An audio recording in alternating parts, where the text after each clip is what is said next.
Hello, hello, hello. Welcome to After the Credits, number 82. I think it's 82. That doesn't Yeah, feel right. Oh well, it's 82 that's what now. that's what the title says is That's what the 82. title says, but that doesn't. Maybe because I had to change. I've been changing the thumbnails a lot lately, like once they're made, Okay. and maybe I messing me up or something. I'm joined by my good friend Taz. Taz, how are you, my friend? How's it going? Hello, I'm doing well. Thank you as always for having me. hmm Dude, this has been a week. This has been a week. Yeah. So I finally got to see Superman this week after being super busy. Finally Super. got to see Superman, which was fun. It sounds like you've got a ton of Marvel stuff to talk about, and Mm. then of course, obviously, the reason why we're all here, Mister Dexter Morgan Yeah. himself. Yeah, we have some. For the first time in a couple of weeks, it feels like Dexter's almost the afterthought. In a weird way, yes. But this was.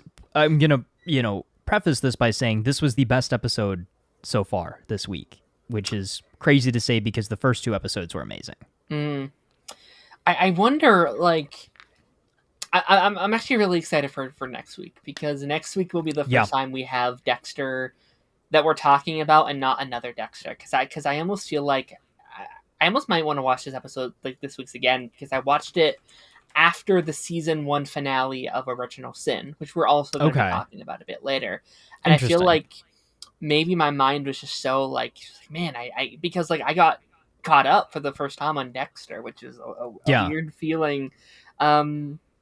So yeah, we're gonna be talking about both of those. And I'm trying to rock my brain like, okay, what all happened on this week's Resurrection? Let's say hi to the beautiful people in chat here today. Maddie in the chat, first one, congratulations, Maddie says hello, hello to you Hello too, Maddie. there. The music is very calming. It is very calming. I feel like a lot of people don't hear it because they come in a couple minutes late. But yeah, it's a Yeah. nice little Christmas Nice little jazz. smooth jazz. It is Takes me Christmas back. music. Is it? Yeah, like I downloaded it like Christmas like 2 years ago to play it around the holiday season, and I never switched it out because I was like, I love it so much. It doesn't sound Christmassy to me. It No, I doesn't. mean it sounds like I'm going into a lounge, so to speak. Yeah, Maybe like a a hotel or oh like like a an Legion elevator lounge. music a little bit. Yeah. Strangers in the house. Hello, stranger says, good evening, everybody. Good evening to you too. Hello. Taz says, hello there. Hello there. To Who's quote that guy? Obi-Wan Kenobi himself. General Kenobi. Harrison is in the chat. I hope not Dexter's Harrison. I hope it's a different Harrison. He said, good day, good people. It's good to see you, Harrison. Hope you are doing well. Drew says, hey, Taz. Just you. Just me. Hello Yeah. there. Can't wait to see Fantastic Four. It will be fantastic. Oh, fantastic. Okay. Oh. Oh, I see it now. I see what you did there. Okay, I might have to go see it this weekend just because of that specifically. Yeah. Because I definitely was slacking on going to see Superman, but trust me, there was a lot going on. I had to focus on Dexter first.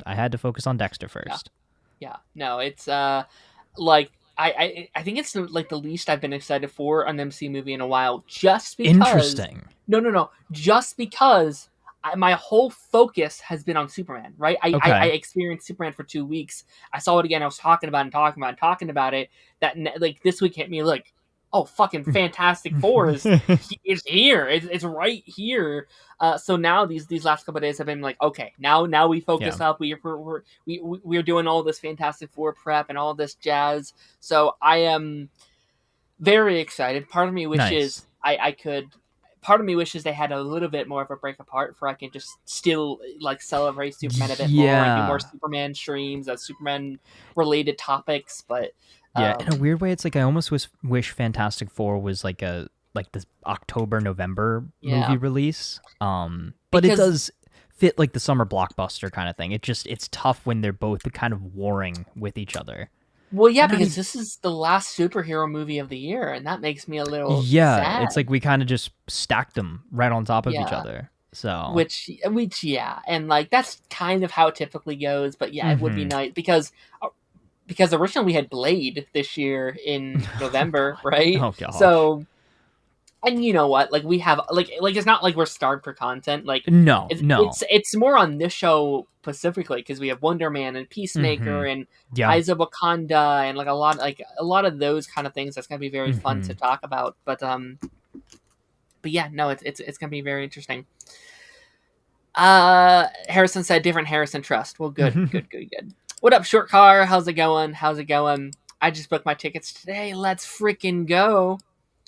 Sorry, not Harrison. Streamer says, I don't know if it's something that you talk about on the stream today, but it was very disappointed in Netflix AI news. Thanks a lot, Netflix. Yeah, I did see that a couple weeks ago. That's not a topic for today, but yeah, it's just them like doubling down and like it's going to help our movies and shows. Yeah, it's like, I did see that. I saw that and I saw your reaction to it, and I was like, yeah. Netflix being Netflix, unfortunately. Yeah. Not a fan. Superman has really DC pilled me too. Am I reading that wrong? No, I don't think so. Filled me too? Is that what it's supposed to be? I don't. Please, Harrison, re-clarify that for us. No shade. I just want to understand what you're saying is all.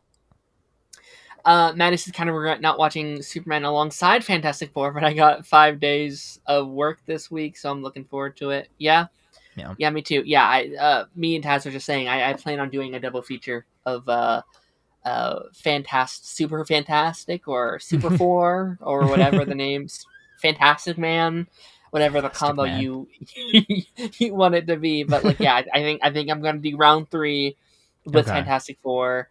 Yeah. And then, I don't know, maybe I'll have to make time to see Fantastic Four again eventually after all this. But or you could have a super fantastic sandwich. So you see Fantastic Four for the first time.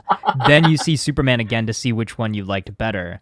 And then you see Fantastic Four again as the bun. Yeah, no, so it's you're making a sandwich. So Fantastic Four bun, Superman is the meat, and then Fantastic Four is the bun again. Mm-hmm. Yeah. A super fantastic sandwich. So I don't want to spend too long on it because I did do like a whole almost 3-hour stream the other day talking about it. But you did recently finally see Superman. Yes. For the first time. You have joined the rest of us in this experience. I've come out from living under a rock finally and have gotten to see this. And honestly, here's the thing. I am not upset that I waited to see it because there weren't a lot of spoilers for this movie. It was kind of, my best way to describe it is it's very much so paint by numbers, but not in a bad way. It's like, it's exactly kind of what I expected. It's crazy spectacle, fun visuals, fun summer blockbuster, great jokes, that sort of thing. It's very much so, yes, you can see the James Gunn style, but it is not Superman Guardians of the Galaxy, which I think a lot of people were worried about. I really, really enjoyed David Cornsweet as Clark and Superman.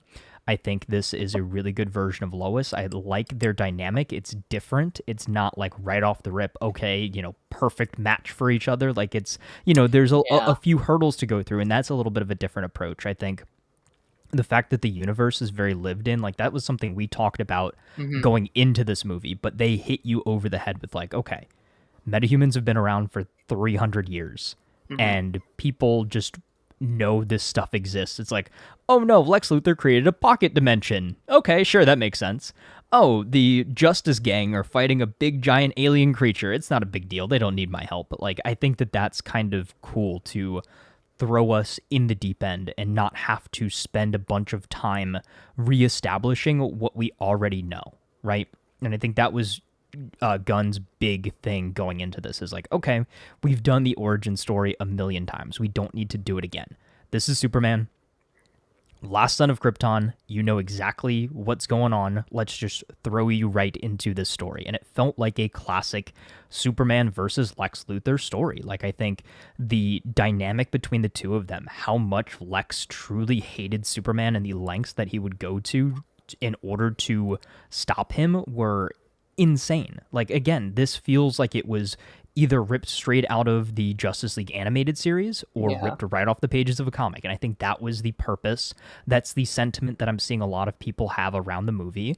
I think there were a couple things that maybe didn't work. It was very much so a breakneck paced movie, so there was a lot going on and not a lot of time to breathe. And if you're not a massive comic book fan, I feel like you might come out of this with your head kind of spinning, just being like, what the heck was all of that? But for those non-comic fans or comic fans alike, you've got a cute dog to see the entire movie with Crypto. I think it's insane that Crypto is completely CGI. It looks fantastic. You would never know. You would never know. I do think on the CGI side of things, certain things did look a little bit wonky. I don't love a lot of the camera techniques. I did think it looked some of the flying somewhat. I think it looked a little too MCU-ish for me, and I could kind of draw that comparison to kind of just like the way that it was shot. I think color grading, though, wise, it looked great. I think there were a couple of issues in some of those earlier trailers, but I think the final product looked great. I think it looked great on the big screen as well. I think it sounded really good. I did like the few songs that they did use in the movie, and kind of the whole, punk rocker, sentiment and aesthetic as far as that goes. I love the tease for Supergirl for Woman of Tomorrow. I think that's going to be great. I still will stand by the fact that I think Supergirl is actually going to surprise a lot of people and end up being even better than the Superman movie. I could see Supergirl being better. Yeah. I love, and I guess I'm kind of like, sentimenting like what Maddie's saying here. I like Superman a lot. Not necessarily on like a technical level, right? Because I think it's a fantastic movie. Not technically in terms of like the filmmaking, how it's paced, some of the things shot. Some of the writing here and there are like 10 out of 10. But I think that's kind of okay because it gives us somewhere to reach for. Like, I think it's a really good standard to be like, a really, really, really good superhero movie. Not 5 out of 5 though. Because it's a good starting point. Like this feels like the pilot episode of a TV show, right? Sure. This is a proof of concept. This is James Gunn saying, hey, this is kind of how I want to set up this new DC universe. It's an established world.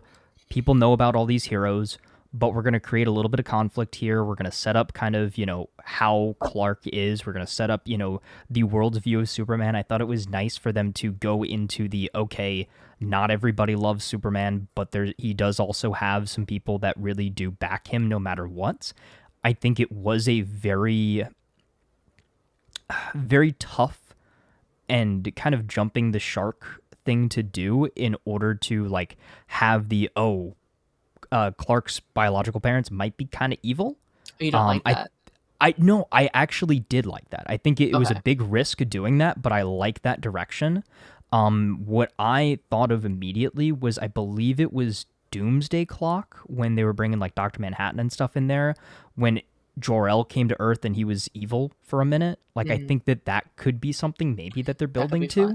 That could be a fun twist very on Zod. Interesting. Right. That's exactly what I thought. Is I was like, okay, what if Jor-El is Zod? Is Zod instead? Yes. I'd be open to that because I love the concept of Zod. And we've gotten Zod so many times. Yeah. And like Superman and Lois did the same kind of thing where it's like, it's the same general concept like Morgan Edge, but it's like, it's not Zod. And it's technically kind of Zod, like he's around, but right. Like, it's your mirror Superman villain, and we kind of already did that with Ultraman, who went into the black hole and is going to be Bizarro and blah blah blah blah blah. We kind of already knew that going into the movie. But I will say as well, I wish the trailers didn't reveal so much. I think I knew way too much going into this movie, and I stopped watching the trailers after a while.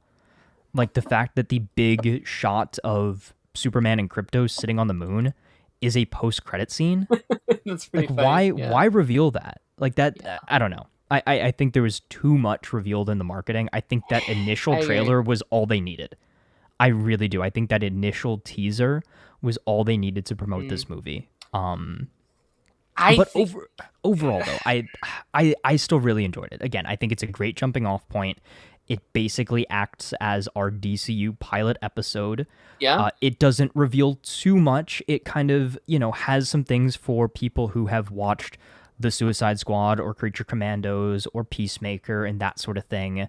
But it is also very much so a standalone project that is saying, hey, this is the direction that we would like to go in the future. The only project that it really sets up concretely is Supergirl. Obviously, we're going to build towards the Justice Gang becoming more so the Justice League. Maybe there's going to be stuff going on with Maxwell Lord. We got the little cameo there. Yeah. He's going to be in Peacemaker. So there are some really cool kind of seeds being planted. But again, it just is a fun summer blockbuster. Corn Sweat embodies Superman.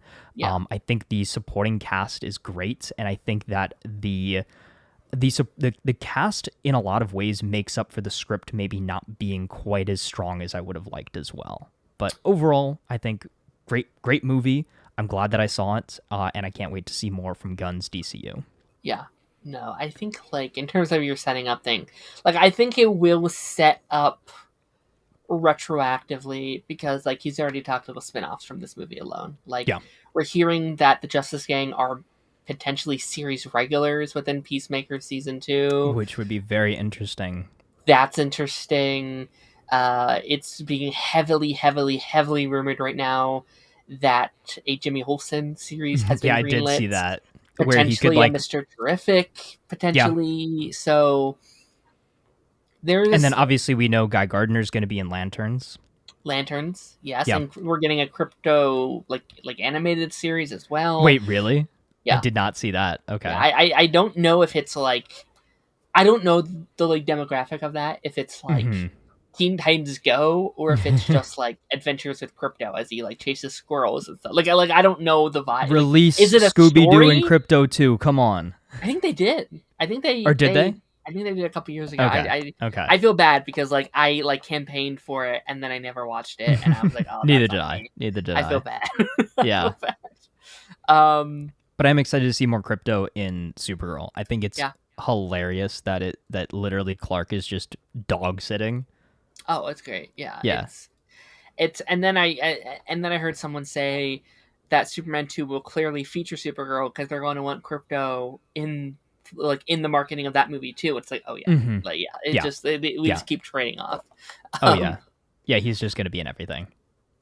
So many comments. I'm trying to pull up a couple that we can spotlight. Yeah, sorry, I went on a whole tangent. I basically just recorded a review video in the middle of the stream, which honestly that probably will go That probably will go up as a review. Yeah, yo, chat, clip that. Emerson said, "As soon as Superman saved his girl, I was sold on this iteration." Yes. Yeah. I loved that scene actually when they were taking on the kaiju and Superman was doing everything he could to stop property damage, save civilians, while the Justice Gang was all right, screw this, we're just gonna kill this thing. Yeah. Apparently it was almost cut. Apparently the screener said that they didn't like him saving a squirrel, and I'm so glad they didn't listen. No, yeah, that's literally the Superman that we want. That was the big criticism of previous Supermen. Is we don't see him just saving people or things enough. Yeah, I liked it a lot. Yeah, I did too. Maddie said, a bit worried how James Gunn saying Superhero is younger than Superman when talking about Clark's parents' message. I did hear that. I think that feels like a mix-up.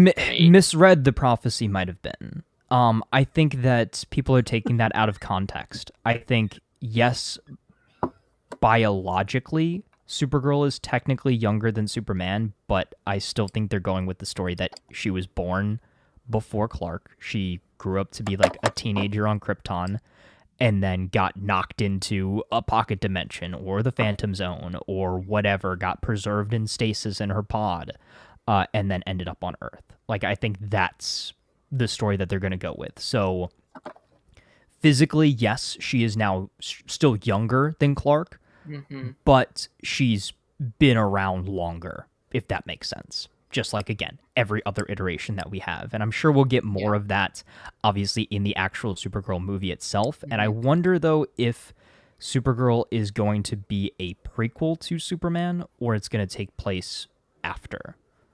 If Woman of Tomorrow is her story of getting to Earth or it's her story post meeting Clark and then she's all right, screw this, I'm going to go do my own thing. Yeah. It could go either... I'm going to just go out on a limb and say it's after because she picks up Crypto, and I assume it's going to be... But again, it could be either. And she does have a slightly different suit in that poster, and it looks more like an upgrade rather than a downgrade. Yeah, and I feel like it'd be weird to be okay, so she gives it to Clark, and then she takes it, but then she takes it back again. It's like I feel like there's a lot of like just make it be a sequel. Right, just make it a linear timeline. Yeah, it's like I think originally that was my idea, was it was going to be a prequel, but I think same. After seeing the end of this movie, I think it is going to be. And like Clark literally says, sequel. like she goes out and hangs like around the red sun and stuff like that. I would like for you to tell me your headcanon for this, the explanation of this, right? So she goes to a planet with a red sun because it dampens her powers and she can party and feel the effects of partying, so to speak. Yeah. Right? How does she get back to Earth if her powers are dampened? I think she takes ships. Like okay. I think she from like what I understand, she takes hitchhikes to Earth or whatever she does. Okay. But like I also haven't read the story. Like I haven't read Woman of Tomorrow, and I've been going back and forth if I should or not. If I should be prepared and be able to talk about the comic with people on these streams, or go in blind. You know what? Oh no. How would you feel about a book club? That'd be fun. I'd be done with that. If we both got the comic, read through it, and then talked about our thoughts here on stream before the movie came out. That could be fun. All right. Yeah, let's do that. It could be fun. Just give me 1 second. Give another thought on your movie, Taz, while I send something out. Let's see. Justice Gang. I actually enjoyed Guy Gardner a lot more than I thought I would. I think we didn't get as much of these characters as originally advertised, but I think that was a good thing. Like, I didn't need too much of them. I needed a little taste, and then, we'll see more of them as obviously this universe develops and everything like that. But I think it was a good enough teaser, but it also shows the difference between the types of heroes, and I think that was kind of the purpose, is like, again, Superman is that kind of pinnacle of good, while these other heroes kind of work in a little bit of a morally gray area. Like, literally having Hawkgirl kill this the foreign leader is kind of a little crazy. Hi, Lance. How's it going? Oh, how's it going? Good. Oh, you guys are making me literally go crazy in the comment section. I have so many things to interject. Okay. Interject away. So, Darren, you remember Phil told us already how that works with Kara. Okay. At least in the books. At least in the book, she told us how that works. In the comics, Red K doesn't make you angry. It serves as a power booster. Mm-hmm. So other people on other planets apparently supply her with it. Yeah. She can technically use her powers. While she's technically depowered, she's not powerless. Okay. So she can still come and go. So basically, like Bizarro taking Kryptonite, Kryptonite. Yeah, they just Superman changed it. Yeah, they just changed it for TV show purposes and made Red K basically like make you angry. Like, but I just want them to introduce Pink Kryptonite. For like just for, is that the gay ones? Yeah. You know what? Hell yeah. And the whole thing with Kara being younger, yes, I get what James is saying. She is technically younger. Yeah. Physically. Like, yes. Like, everything about her body is much younger. But if you really want to, she's 13 years older than Clark. Clark's about 32. That makes her literally like 40. Kara being 45 is insane. But I like that there's actually, you can tell an age difference. That's the one gripe I had against the Arrowverse. They had to make her older for some reason.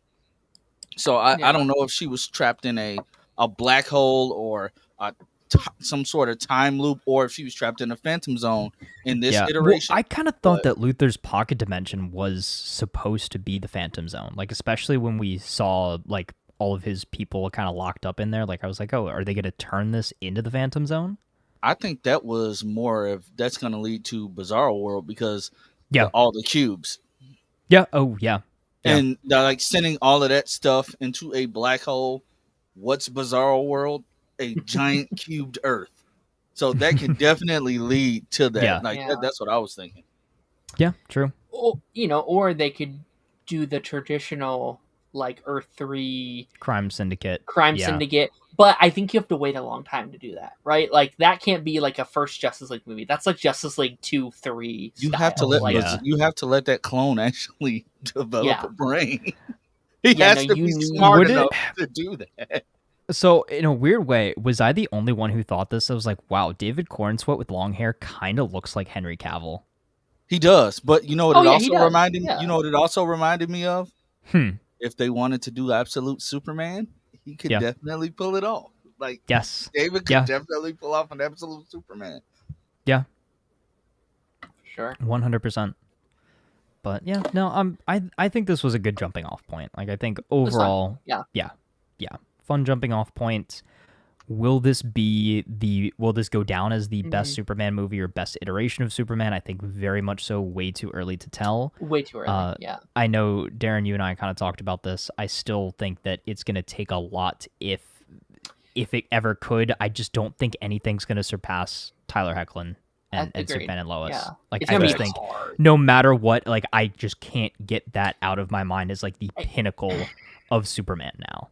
I think he can get there eventually, but it's going to take a long time. Like, I think in 10 years' time, I think I'll be like, okay. Because, like, one thing I think this movie kind of put in perspective a little bit for me is, like, and I know we've been talking about Superman for 30 minutes, but, like, there were just restrictions with Tyler that they couldn't do. And I think I kind of forgot, he is this huge, like, global character that Superman kind of lost after season 1 due to budget. Yeah. And, like, even in season 1, like, there is a scale that Superman there's definitely limitations from that you couldn't do on CW, which is not their fault at all. But I think, like, character-wise, right? Like, that's what that authority figure, that's maturity level is what I want Cornsweet's Superman to eventually get to.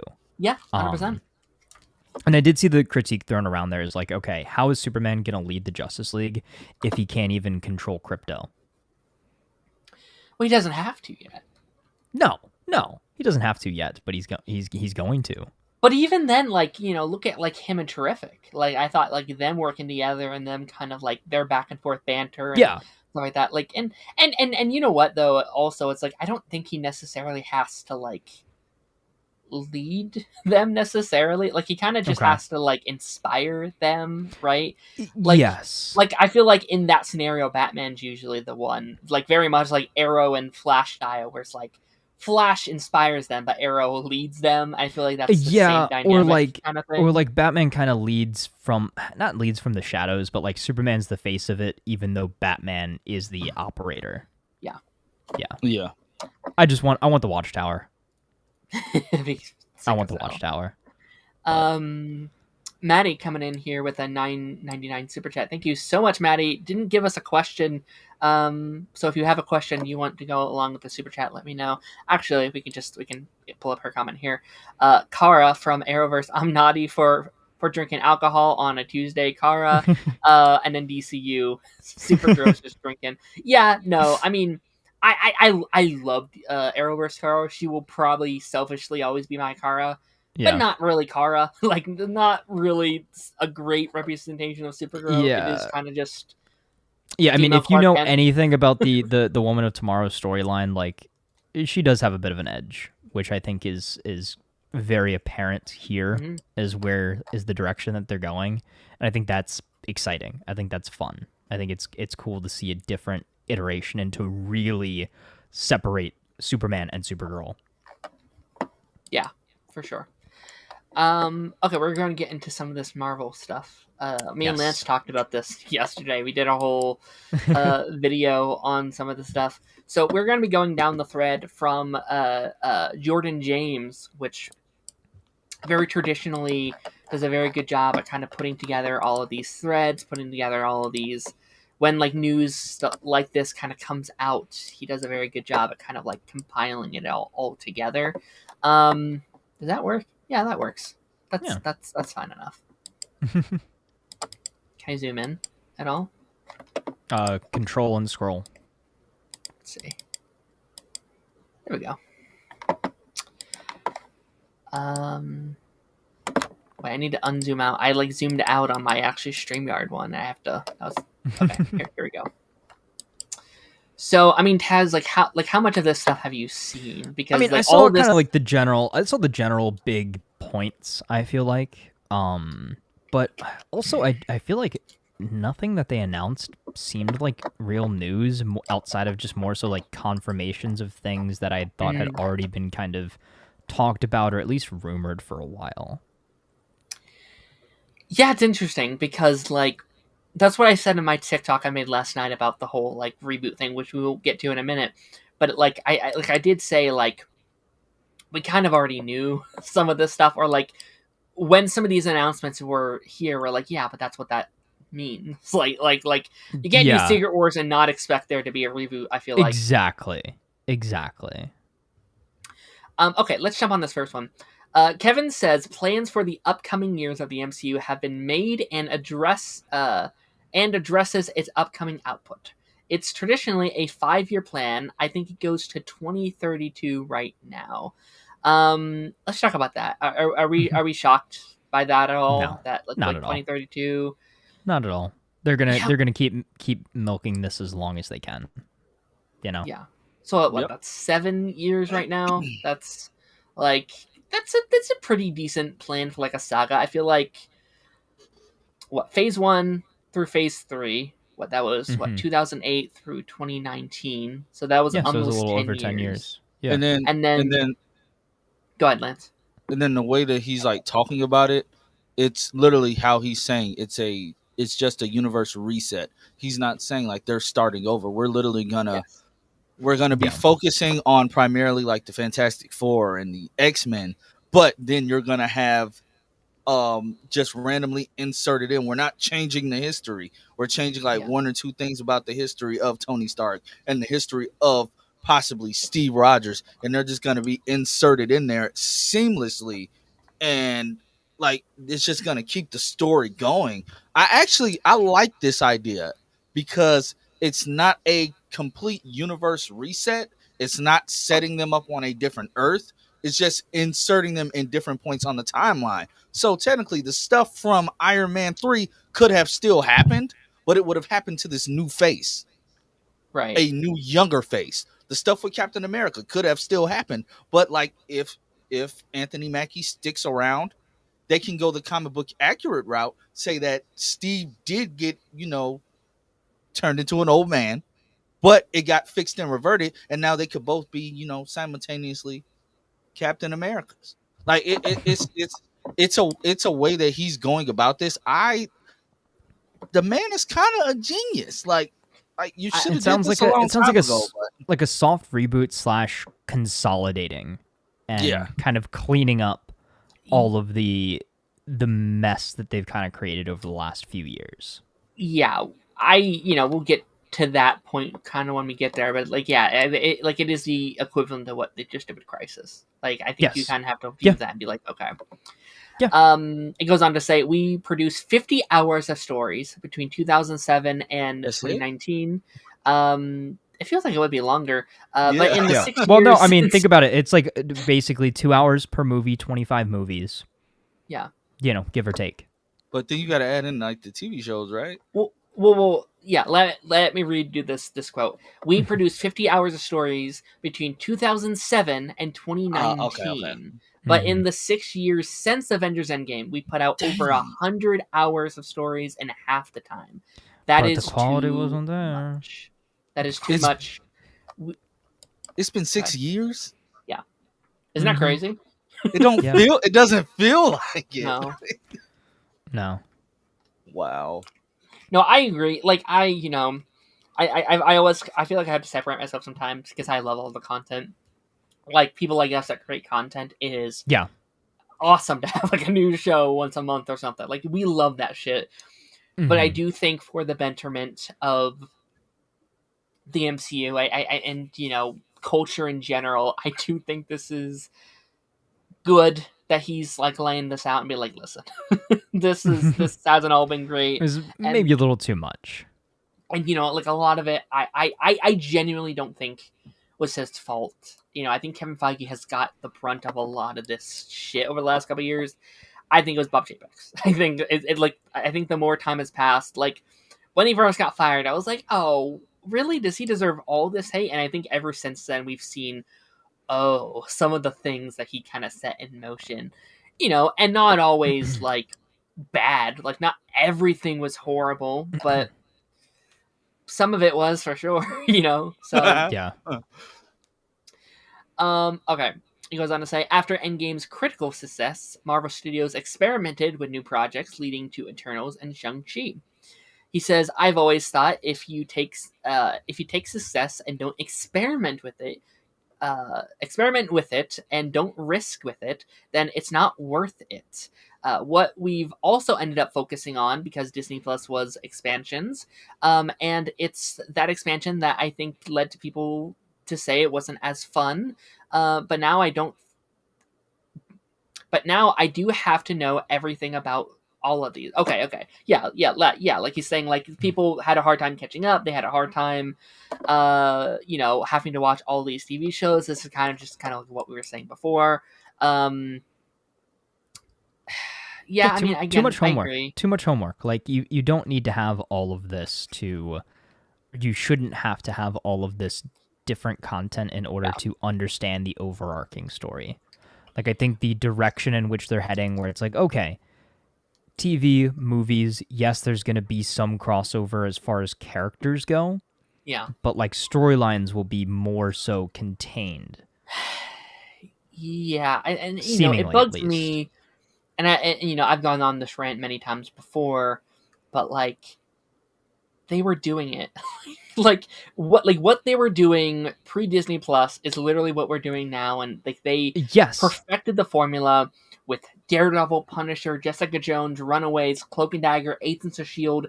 That's what they were doing. Well, they were in the Marvel Cinematic Universe, but they didn't have any major ties. Yeah, you didn't have to watch those shows to understand the movies, and you also didn't have to you didn't have to watch movies to, like, understand the show. They were these separate little stories. Yeah, and if you want, you could have just placed those characters in the main timeline in various different other projects, and you could have been fine.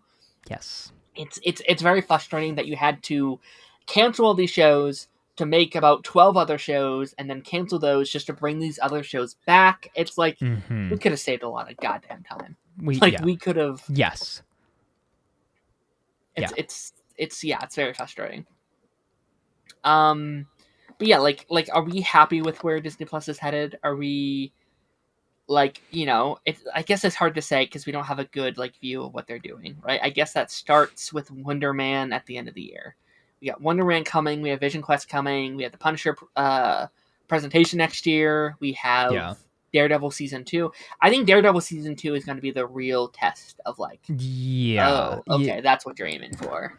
Yeah, I think at the end of the day, Disney Plus needs to be complementary content, or complementary or even supplementary, as far as, like, you don't necessarily need it if you just want to understand the movies. Like, I shouldn't have to watch a 6 to 8 episode series, you know, 3 times a year to understand the next big Marvel movie. And I think we're heading in that direction. Like, Fantastic Four seems very standalone.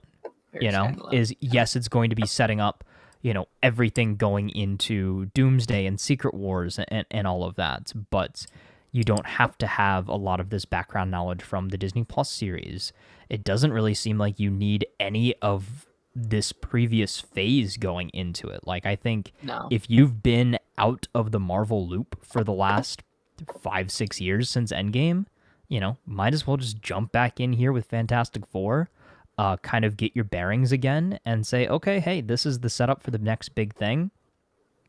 Don't worry about Kang. Don't worry about this whole big, you know, crazy multiverse timeline saga with all this Loki stuff and everything. It's just like, all right, cool. Fantastic Four take place on a different Earth. They're going to end up over on, you know, the main timeline, and Doctor Doom is going to be the big threat. He's the new Thanos, pretty much. Yeah. And that's all you really need. Yeah. I'm curious to see. I guess I'm more curious about the ending, because, like, I feel like if you go in not knowing anything, right? Let's say this is your first MCU movie, and you're watching this. Like, what do you think at the end of the movie when we get like, Doomsday set up and we're like, who is this guy with the long hair and who's the girl with the bow staff? You know what I mean? So like, I'm curious. Yeah. I mean, yeah, you're right. Like, there will definitely have to be some explaining to do as far as that goes. But I think as long as they continue to do sort of what they did previously with like Avengers movies and things like that, is, you'll get a brief kind of setup as far as like, okay, who are these characters? Where have they been? What have they been doing since you last saw them in a team up movie, or since you last saw them just in general? And give you a decent entry point. But again, I don't think we need to have so much extraneous content to study up on before we see this next thing. Sure. All right. Then he goes on to say, for the first time ever, quantity has trumped quality. We spent 12 years working on the Infinity Saga, saying that that's never going to happen to us. We've always had more characters than we could possibly make because we weren't able to make a movie a month. Suddenly there was a mandate to make more, and then we go, well, do we have more? Yeah, I guess this is kind of just more on that aspect of it. I think, there's been this, this huge push of like quality over quantity. Yeah. And I over will these say last that couple months. I will push that sentiment until the end of time. I would much rather have one good movie and one good show per year than 3 mid-tier quality movies and shows. Sure. It just, I think, and that's kind of something that branches into all aspects, not just movies and TV, but video games, right? You see a lot of times nowadays is games will come out way too early. They're unfinished and they're expected to, be fixed in the post-launch content, and it takes like a year or two for this game that's come out in such a bare bones state to actually feel like a real finished product. Yeah.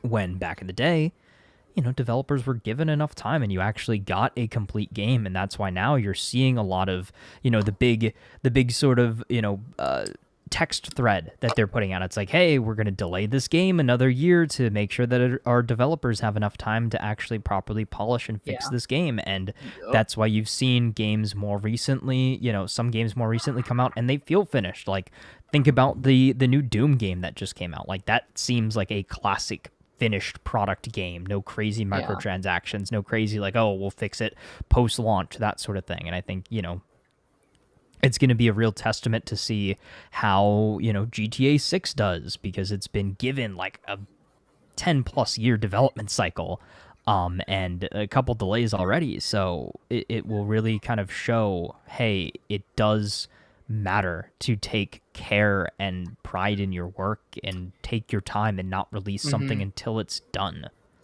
And again, like I don't think that's Feige. I don't think that's at most of the people working on these things. I do think it was the higher ups being like, we are launching 100%. A streaming service, like, after Endgame. What were we saying after Endgame? Give us more. We want more. We want more. We want more. So they were like, okay, here you All right, go. Here's more. And, that just happens with, quality. And, like, I think Phase 4 and 5 often get talked about as, like, oh, they're, these are the bad sagas. I don't think they're the bad sagas, because 4 and 5 has had some of my favorite projects in the entire MCU. The issue is, with more projects, there are more chances to fail. And there are more chances to succeed. And that's why I think both phases are a mix of both bags, of really, really good and really, really bad, and in the middle. So... I think that's interesting. And again, I think Fantastic Four is going to be an interesting test, because they said Thunderbolts was the first push for like quality content. And it's like, okay, what's next? And that's Fantastic Four. Okay. Yeah. What does Vision Quest look like? What does Daredevil Season 2 look like? What does Punisher look like? Like, we're going to have to see that continuous growth. I'm not saying they can never have a bad project, because they're going to, obviously. We had bad projects, in phases 2, 3, stuff like that. So... that's gonna be interesting. He talks about Thunderbolts here. The underperformance of Thunderbolt despite glowing reception. I thought it was a very, very, very good movie, but nobody knew the title, and many of those characters were from a show. Some of those were still feeling that notion. I guess I had to see some of those shows to where was I? Some of those were you're right there. I guess some of those shows to understand this, and if you actually saw the movie, that wouldn't be the case, and we make the movie. So, it's just saying like some people didn't feel like they could see this movie because there was all these shows connected to it, and this is kind of what we were theorizing before the movie came out. We were kind of worried about that. I mean, you didn't see this in theaters, Taz. Was that one of the reasons, or was it just you weren't interested? No, I just again, I kind of knew that it was, I wouldn't say a filler movie, but not necessarily important or super necessary viewing for Fantastic Four, right? I was like, okay, I know I'm gonna go see Fantastic Four when that comes out. Yeah. So I was like, okay, I'll just save my money, watch it when it comes out on digital. I know obviously I'm going to need to see it for the next Avengers project, but this doesn't, outside of the post-credit scene where the Fantastic Four ship pops up, it has nothing to do with the next thing that's about to happen. So it fell in a weird spot of like, okay, this is just kind of not a throwaway project, but like a not super immediately important viewing kind of project. And I still haven't seen it yet. I'm waiting for it to drop on Disney Plus. And I got all the info I needed from people posting the post-credit scene. So, because I know that's going to happen. It's interesting because I almost wonder if, I kind of think Thunderbolts might be more important than Fantastic Four. Like there's a lot of... It definitely seems like it. Like with how the movie ends, with some of the setups, with Sentry as a character... I think like this will end up being arguably one of the most important going into Doomsday. Where Fantastic Four might still be. We haven't seen it yet. It could be the most important. Doctor Doom might show up and start killing people. I don't know. But like it feels like that's again a very standalone movie, and it feels like maybe outside the ending you might be able to just like skip Fantastic Four if you know the characters are ready, right? Because we heard the news that like Reed might be one of the leads of Avengers, which I don't believe that he's leading the Avengers. I don't believe that rumor, but it's not a rumor. Have you guys seen the big thread of like all of these MCU leaks recently? No. I'm not gonna go into it, but like there's a lot of moving pieces. I think he's the leader of the movie. Team. Maybe. I think he's leading a team of Avengers. Maybe. I think he's leading one of the factions. I don't think he's the de facto leader because if they bring that in, then you're going to have I hate to say it, but you're going to have an all-out race war because you're going to have the Sam Wilson fans, and then you're going to have the people that don't really care about Pedro regardless, and then you're going to have the people that do care about Pedro, and it's going to cause so much online discourse. I think see... Oh, go ahead. No, I think we're really leading to, like kind of like Lance said, is like multiple Avengers teams. Like, yes, Mr. Fantastic is going to lead one team. Sam Wilson's going to lead one team. We'll have the Thunderbolts team. It just like I think it's all these different factions, and obviously we're gonna have our X-Men team, and all this stuff. So we're gonna have different. Yeah, sort of like how Infinity War split everybody up into kind of like, all right, we had a couple different teams, like we had space-based team and ground team. Yeah, I would not be shocked if like your four leads are Sam, Reed, Yelena, Cyclops. Like those are your four separate teams. Yeah. And I think it'd be really fun if you match. Like I think it's kind of boring if it's like your Thunderbolt, your X-Men, your 100%. Mix them up. Yeah, is everybody? I want to see like Cyclops and Sentry with with Doctor Strange with we're making Marvel Rivals teams. Yeah, like mix these guys up. I think that would be really, really fun. Yes. But yeah, like as long as Sam is still like Sam, I think will still be the lead of the movie mostly. But I could also see very similarly to how like Doctor Strange was a lead of Infinity War along with Tony Stark, and same with like Chris Evans and stuff like that. Okay, Marvel Television is now releasing a single live action show per year. Okay, so just one. That is different than like what we heard a couple months ago, because a couple months ago they said 2. Yeah, I think this is subject to change. I feel it has like to be. Yeah, it has to be because we can't we Go can't just have Born Again next year, can we? Well, no, I mean like, next year we have like 3. Next year we have Born Again, Vision Quest. I guess Punisher if you count that. Well, yeah, I mean that's technically a special presentation, so not a show. And then the animated stuff too. I mean, you know, like I think 2's good. I don't think 2's too terrible, especially like. I think you need like an early, beginning of the year show, end of the year show. Yeah, that's fine because you know they've said that Born Again's going to be a yearly show. They said that they're planning on putting a season out every single year for the next couple of years. If that could also not pan out, but like. I don't think one's enough. Shows will overlap far less with films to reduce audience expectations of watching everything to keep up. That's fine. I don't know, though. Like, I guess it helps that some of them won't be canon, right? Because if you have 3 movies a year, let's just say it's 1. Well, I don't think there's going to be... I don't think they're going to be non-canon. They're just going to be not... Well, no, I mean some of the animated stuff, right? Because okay. You have, Spider-Man Freshman Year, X-Men 97, some of like Eyes of Wakanda. I know that's this year, but like those are like these Elseworld non-canon, what if kind of stories.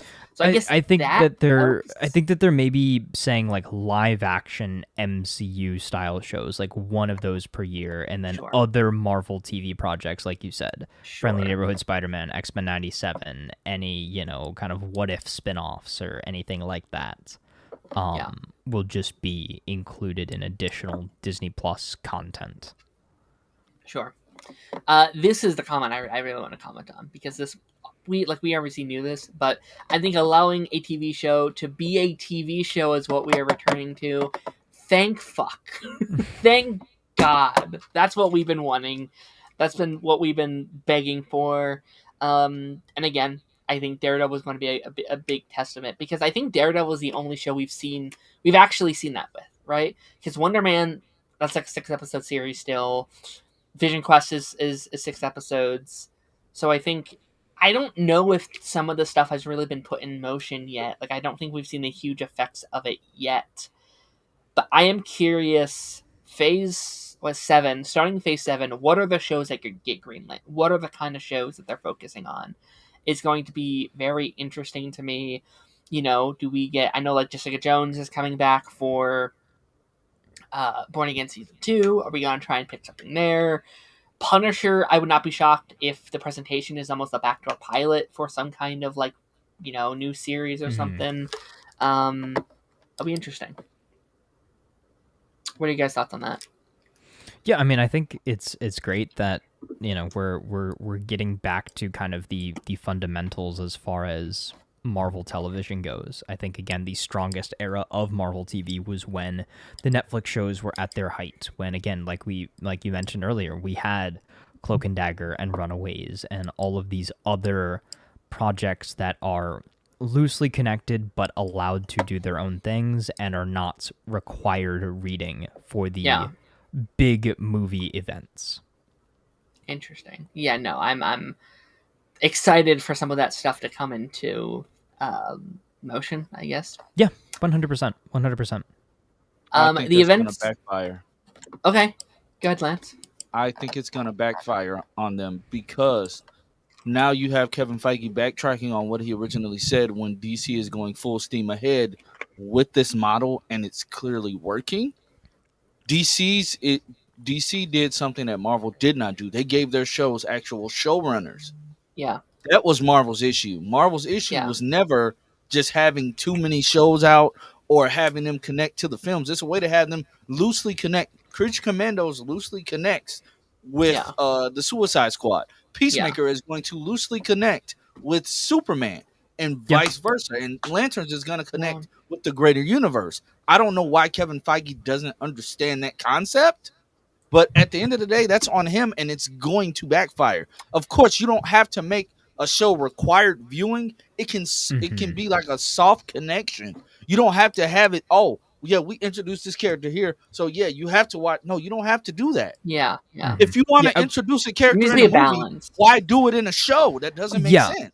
You're right. There is a balance. I think Gunn is doing the right thing with the new DCU. I do also think the way that Star Wars has kind of been as of late is also a good way of doing things. Like they, in a very similar way, like, right, we're having certain things build up in shows, which then are eventually going to branch into movies, and things from movies or older series, branching into new series and that sort of thing. And I think that the fact that Star Wars has kind of always done that thing where movies, TV shows, games, comics, novels is all connected at one point in time. Like, obviously there was kind of the consolidation when we, got rid of all the old stuff and kind of considered that Legends once, Disney came in and took over.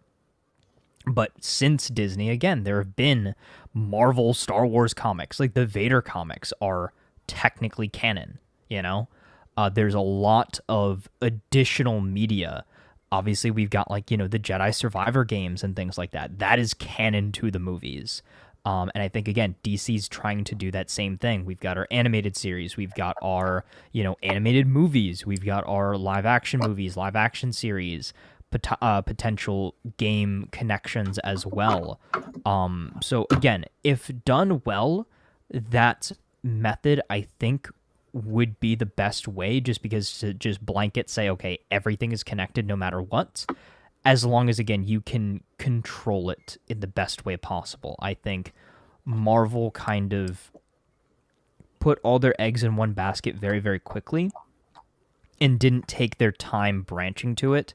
And also, I think that additional content that they put out wasn't very interesting or wasn't very high quality, did not feel like the movies. Like, if everything was of the same caliber and quality as something like a Daredevil Born Again or something like along those lines, I think we might be singing a different tune here. But because we've gotten, certain projects that are not, up to snuff, so to speak, I think that is why this question is even being brought up.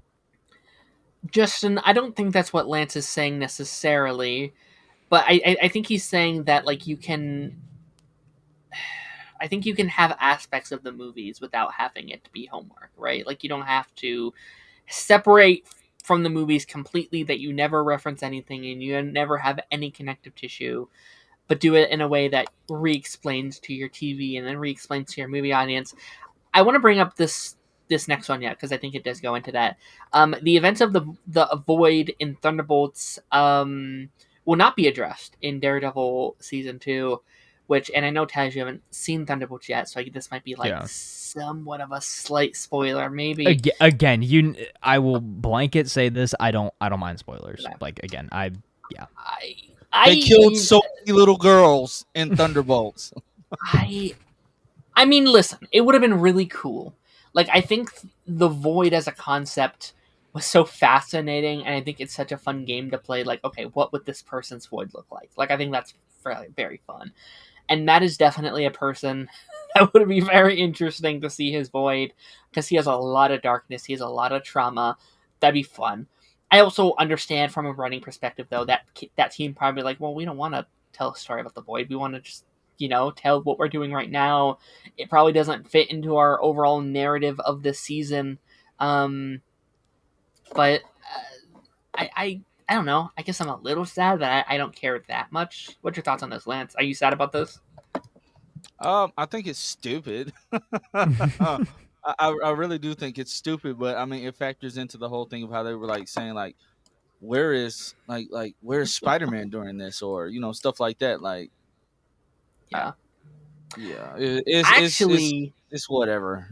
I'd be more interested if that's how they start Spider-Man 4. Like, I think that'd be a really interesting place to start Peter's story. Like, Peter's going to be down on his luck. He's going to be sad. He's going to be depressed after what happened. Like, it would be kind of cool to be like, you're alone, Peter. Like, have that be kind of the narrative that you're starting. I don't think Peter's gonna be alone, though. I think he's gonna have him a new little woman on the side, living in the apartment with him. Getting a few kisses on the side. Maybe. I mean, Tom's a good-looking guy. He could, I'm moving on. John, speaking of Spider-Man Brand New Day, John Bernthal will officially reprise his role as the Punisher in upcoming special presentation. And Spider-Man Brand New Day along Tom Holland. We knew this, but this is just the official confirmation from Kevin Feige himself. Hey, Webhead, let me tell you something. He's gonna be watered down as expected. Like he's not gonna come in. Like he's not gonna do it. He stabbed women in the genitalia in Daredevil Born Again. Like he won't be doing that here. It's a PG-13 movie. If that, like I'm excited for this. I am interested to see how they handle Punisher in here. Like I do not.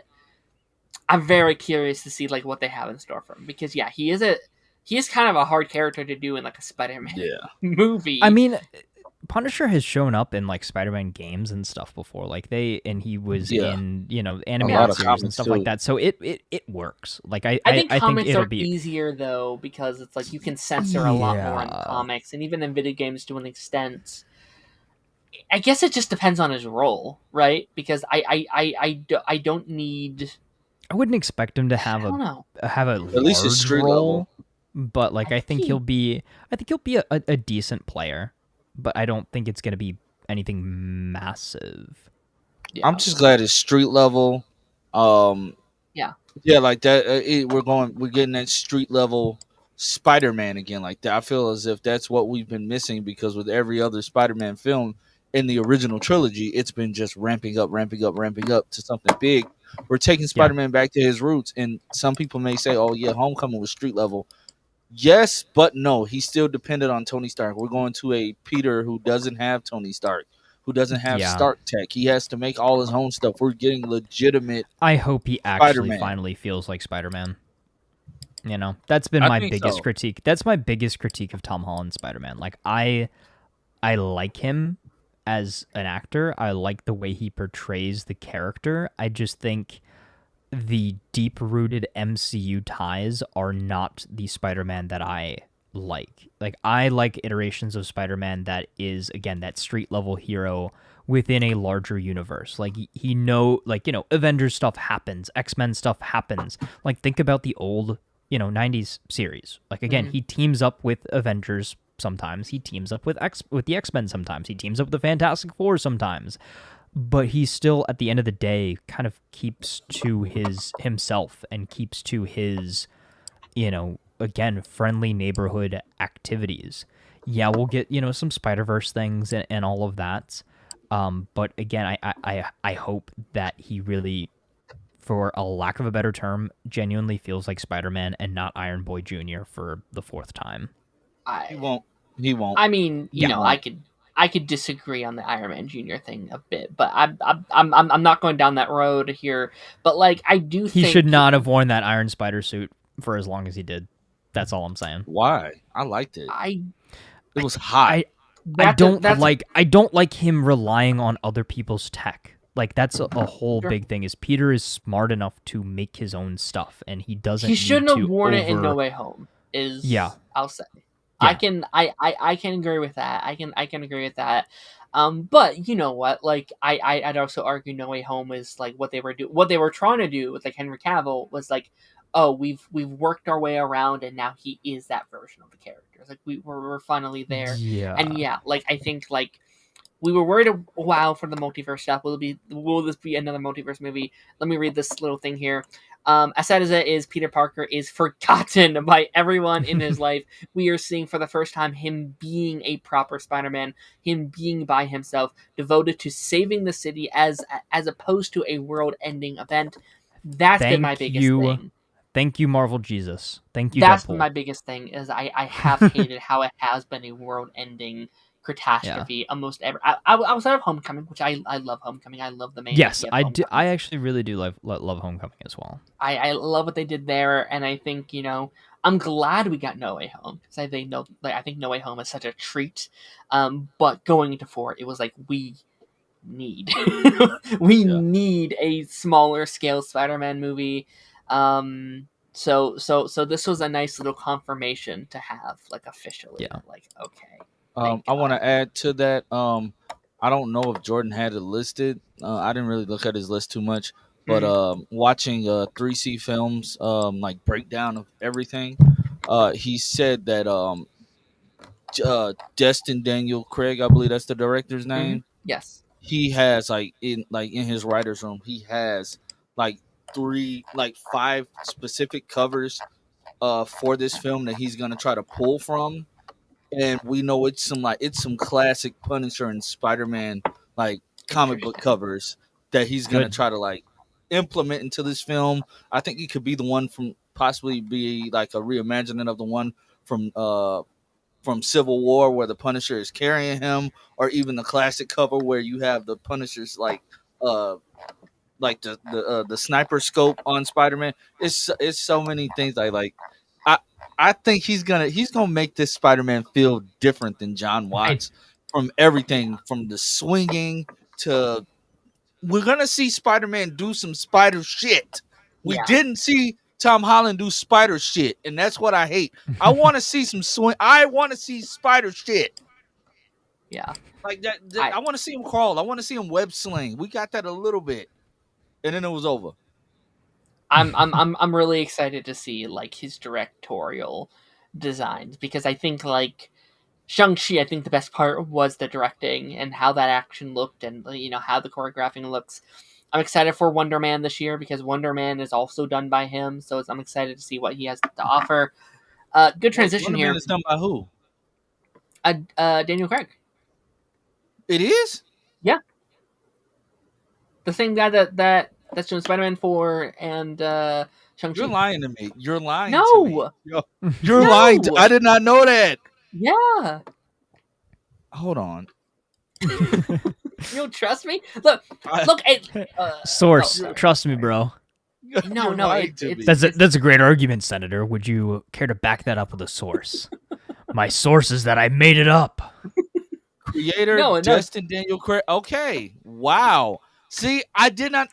Wow. It's very exciting. That's like the like one reason I'm excited for a Wonder Man. I did not know that. I don't know the character. I haven't seen a trailer yet, but him directing or like him producing the show, I'm like, yeah, I'm excited to see what he had. I was apprehensive. Now I'm. Yeah, you got me. Got me. Yeah. Shang-Chi gave me that much amount of faith. He goes on to say Marvel's output reduction led to TV projects being held on hold for over a year. Ironheart, racism. I don't believe this, because there's more this year than there was last year. It would have been better if you put out Ironheart last year and then you have one last show. He put his foot in his mouth a lot in this interview. Yeah, he said some dumb shit in this interview. That does feel a little bullshit. And like, here's what I'll say. I don't think Ironheart was inherently racist. Inherently. But it comes across as such. And I think it does do misjustice to a lot of these actors and actresses. Wonder Man, I will say, has not had the put on hold thing that like Ironheart did, because it was only announced like, I don't know, not even 2 years ago. So like it didn't have the effect that like Ironheart did. But I keep forgetting that it exists, and I think that's maybe a bad sign. What, Wonder Man? Like that there's not a lot of promotion. Well, here's the thing, hasn't been. It was never like officially announced, like officially like on stage with Kevin Feige being like Wonder Man this fall. Like it's just kind of announced and they made it, and like there wasn't a big to do. Yeah, so and there've been like a couple little teasers, and they like sneak it into like Disney Plus trailers, and that's about it. Yeah, there's been no fanfare for it, which I imagine we'll get probably after Fantastic Four, or like later in the year. So yeah, like that one I don't have much to say on. After Black Panther, Marvel constricted efforts to create projects around women, people of color, and LGBTQ characters. Several have been successful, but many have not, commercially or critically. With the new output, it's unclear what Marvel's future some characters have. He talks about the whole like DEI thing, the woke thing. I don't know. Do we have any thoughts on this part? Just the focus on these kind of characters. I think it's one of those things that's like, well, yeah, it's about damn time. But here's what I'll say. Hold on, let me read. Here's what I'll say is I think like some of it I think works very well. Some of it feels like, well, yeah, obviously these characters are just getting represented for the first time. Internals to me felt like an agenda a little bit from them, just like from the marketing, and that's the only time I've ever felt that for Marvel. Like it felt like Marvel being like, shit, we don't have any queer characters. Make a movie with queer characters. And then like that's the marketing for it, and that pissed me off a little bit. That I wasn't a huge fan of. So yeah, I don't have much thoughts on this one. Okay, let's talk about this one. Young Avengers. Feige, let me scroll this out a little bit actually. Feige hints at Young Avengers as a film series or presentation. Thanks. That's literally all the options. There's going to be a project surrounding the Young Avengers. Probably. Maybe. I don't know. You tell me. He said, potentially in that case, it comes down to where's the best story and where's the best alchemy. Who would be fun to see with them, each other, because that's what the Young Avengers are, but also mixing it up more. In other words, he literally said nothing. In other words, we have no plans, no ideas, no cast, no story, literally. He the said Young Avengers, maybe someday. I don't know. Like it's like literally, it's just like on a Post-it note somewhere in Kevin Feige's office. It's like, in case of emergency, make Young Avengers project. It's like the Spider-Man meme where it's like Spider-Man could be any of us. I don't know. Who knows for sure? And it's like, oh man, Taz, we talked about this after Ironheart finished. This is where my excitement's at. I care so much more about Ironheart, the Steph and Agatha, Kate Bishop, Miss Marvel, than anything we're doing in Doomsday. Like I like those characters more than most of the Avengers that are announced in Doomsday, personally. And I think Mephisto to me is so much more fascinating than anything in Phase's. Or than the whole like Doctor Doom stuff. So I have an interesting idea. We very much so consolidate and separate the TV and the movie side of things, and we have a big bad for each of them, right? So Mephisto has now become our TV side big bad. That'd be awesome. That maybe culminates in a special presentation movie, right? So it's all these series connected, leading to something big. So maybe the next thing is a Young Avengers, team up show, which then leads to, again, a special presentation called, I don't know, Mephisto War or something like that. And we get the culmination of all of that. But it doesn't have to overlap with a lot of the movie stuff and the build up to Doomsday and all the, new Avengers stuff, whatever. But once all of those things are done, maybe the Young Avengers get to go into the movies and be like, all right, guys, you can go chill on the West Coast and become, I don't know, the West Coast Avengers, funny and haha not, right? Like, I think something like that could potentially work. I don't think we're doing that, to be honest. I think just because I doubt we are. Focus on like the TV shows are separate, and then the movies are the main storylines. And I unfortunately do think Young Avengers will be a movie. I think that's kind of a mistake. I would like Young Avengers to be a yearly show. That would be fun. I would love that. I think that cast is like, I don't want to call them small, but like I don't know if they're big enough that it's like, oh, they wouldn't do a yearly show, because I think they would. Like I think think about it. It'd basically be like Titans at that point, right? Like they'd basically be the Marvel Teen Titans. They're not going to be young by the time it happens. Well, no, so just call them West Coast Avengers at that point. I think it's Champions. I think they're going to switch it to Champions. I think that just makes sense. Or I have pitched it, and people don't like this idea. I like kind of merging the like New Avengers and Young Avengers. Like I think like depending on what that team looks like post Secret Wars, I think that could work. Like have your Young Avengers team mixed with Yelena and Ghost and maybe Sentry. And I think that's actually kind of a cool lineup potentially. if that's the way you want to go. But okay, we'll see. Okay, we'll see. Let me get to the super chat really quickly. Naruto with a $5 super chat. Thank you so much, buddy. Excited for Fantastic Four. Going to see it with my brother on Sunday. Let's go. Nice. Once everyone's seen it. Lance, you're seeing it at Comic-Con, right? Yeah, I'm seeing it on Friday with Phil and with Draven and nice. My family. Go. Nice. And then are you gonna go see Michael C. Hall after that? When is his thing? That's on Saturday, right? I think it's Saturday. So. I'm trying to get into as many panels as I can. So yeah, let me see. Actually, let me scroll through my saved stuff. I've got it here somewhere.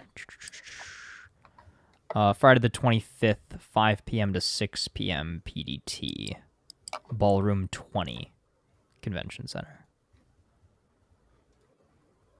Okay, cool. Yeah. Okay, cool. Kevin Feige addresses the possibility of Miles Morales in the MCU. That is nowhere until Sony completes an animated Spider-Man trilogy. We've been told to stay away from Miles Morales. I did a video on that earlier, and it honestly it makes sense. In all hindsight, it allows them to do a second trilogy with Peter. And by that time that the third film for Peter and this second trilogy comes out, they can potentially introduce Miles Morales into this world. And since we are going to be in the whole, reset of it all, they can say he's been here, but, he just got his powers. Or Peter's been mentoring him off to the side, yada, yada, yada. We should focus. This would be like in 2030 something. Yeah. But... Because Beyond the Spider-Verse doesn't come out until 2027. Yeah. So but it's good to hear that Sony's not just outright saying no. Yeah. It's like, let us finish what we're doing. All right, hold on. Yeah, hold up. Let us cook, and then you can have them. When did they move? Here's the thing. Now that we've moved dates, Spider-Man or Beyond the Spider-Verse will come out before Secret Wars, right? I think it's the same year. Yeah, because that's June. Yeah. So, I am being okay, timeline-wise, it will be done, technically, by the time Secret Wars comes out. So there is, in a possibility, if we have some, post-Secret Wars wrap-up, I guess you could tease Miles. I guess it depends what Miles you're doing. Are we doing multiverse Miles? Are we doing, main MCU timeline Miles? And, I think main timeline works best, personally. I do too. I think that, basically just post Secret Wars, when you consolidate the timeline, you just say, hey, Miles has been here. Yeah. And, he's been, either, again, working with Peter or just gets his powers and, that kind of thing. And then I still want them to do kind of what they've been doing in the games, right? I don't want us to have to kill... We shouldn't have to kill Peter to have a Miles story. I think it's more fun to see Peter mentor Miles and slowly phase him out. Think about what they kind of did at the end of the Spider-Man 2 game is hey, Miles, you're kind of the main Spider-Man now. If you need me, I'll be here, but I've got a life to live. Yeah, and I want them to do that because, again, I think as much as Tom Holland enjoys playing the character, he probably doesn't want to always be on the hook to play Spider-Man. I'm sure he'll come back every so often. But let them, pass the mantle over to Miles in, 10 years, Agreed. Yeah, and I think it's really smart because, you kind of run into that with the Steve Rogers, Sam Wilson thing where it's people feel like he's being replaced, which he kind of is, right? But I think it's easier on those kind of audiences that are fuming to have them both together for a movie, working together side by side. And again, don't kill Peter. Be hey, I'm busy. I'm still doing my thing. I'm still superheroes Spider-Man. Are a mantle. That's kind of the whole point, and that's the reason why they're both Spider-Man. And I think movie studios always feel he can't be Kid Arachnid forever. I think sometimes studios are afraid to leave characters just doing their thing, right? I think I kind of like the idea of okay, Tom is done playing Spider-Man. but he's still out there. He's doing this thing. We just don't see him, and we follow Miles. And then like 10 years later, Tom is 50 and is like, yeah, I'm doing it again. I'm coming back after all these years to play the character. I'm doing it till I'm 90. Yeah, like I think that works for them. And I don't think people really want Miles like right now. I'm like, Peter is not at a place right now. No, I don't think these people know what they're asking for. No, like that he's not even. He's not even fully developed yet. Like I was gonna say, like he has not even hit peak Spider-Man career yet. He hasn't met half of his rogues gallery. We don't even have a Norman Osborn yet. Like a true, if we will ever, At least now this gives Peter time to. Oh yeah, he's gonna meet and work with the Fantastic Four. He's gonna meet and work with the mutants. He's going to be able to work with a Captain America and technically, potentially work with a Tony Stark, who will not be mentor figures, but cool. They will just be heroes that work. We're gonna, this is and gonna hopefully also so experience the black suit during Secret Wars. Hopefully, I just thought about that. Wouldn't it be fun to do a Tony Stark? We're going to get to the whole Tony Stark thing in a second. But would it be cool if there's a Tony Stark that Peter kind of hates? You know what I mean? Like, if they really adapt because that's like, kind of the thing. In a lot of times in the comics, Peter does not see eye to eye with Tony at all. No. He kind of thinks he's an arrogant, rich dude. Tony's the reason why he almost died in the comic Civil War storyline. Like, and he's the also reason why the Mephisto thing happened. So and all the thing with like Parker Industries eventually, like he's basically trying to be a better CEO. Well, technically that was Doc Ock's fault. But... I love Doc Ock. That wouldn't have happened. I love the Peter and Tony dynamic, like in the MCU. Please don't. But I think him being Team Iron Man was a mistake. Like I was never a fan. Like he would not like. No, Spider-Man. If he knew the whole story, if he knew what was going on, he would have been Team Captain America. I think. 100%. 100%. This one's interesting, and there's so much stuff in this thread. I swear, there is so much stuff. I know. I was like, that's why I'm kind of happy we didn't have anything else except for Dexter. Talks about the whole Jonathan Major King the Conqueror thing.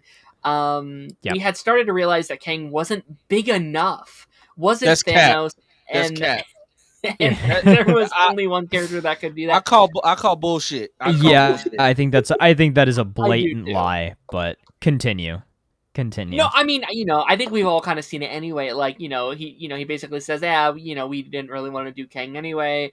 Blah blah blah blah. Even before Ant-Man came out, then why'd you do it? Like, bullshit. That's like somebody saying. That's like somebody saying, "Oh, like I didn't really want to win that game anyway. I lost. Oh well." Like, no, you were trying to win at the beginning. I would imagine Doctor Doom before Kang.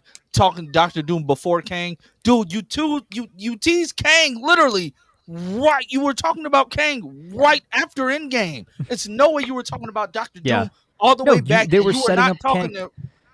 You weren't talking to Robert Downey Jr. back then because you didn't have access. Saga was Kang. Yeah. No. Again, going back to the Doom thing, that was literally an in case of emergency break glass. Like that's what I said when that announcement 100%. Happened. That was our current plan has completely failed. Let's go back and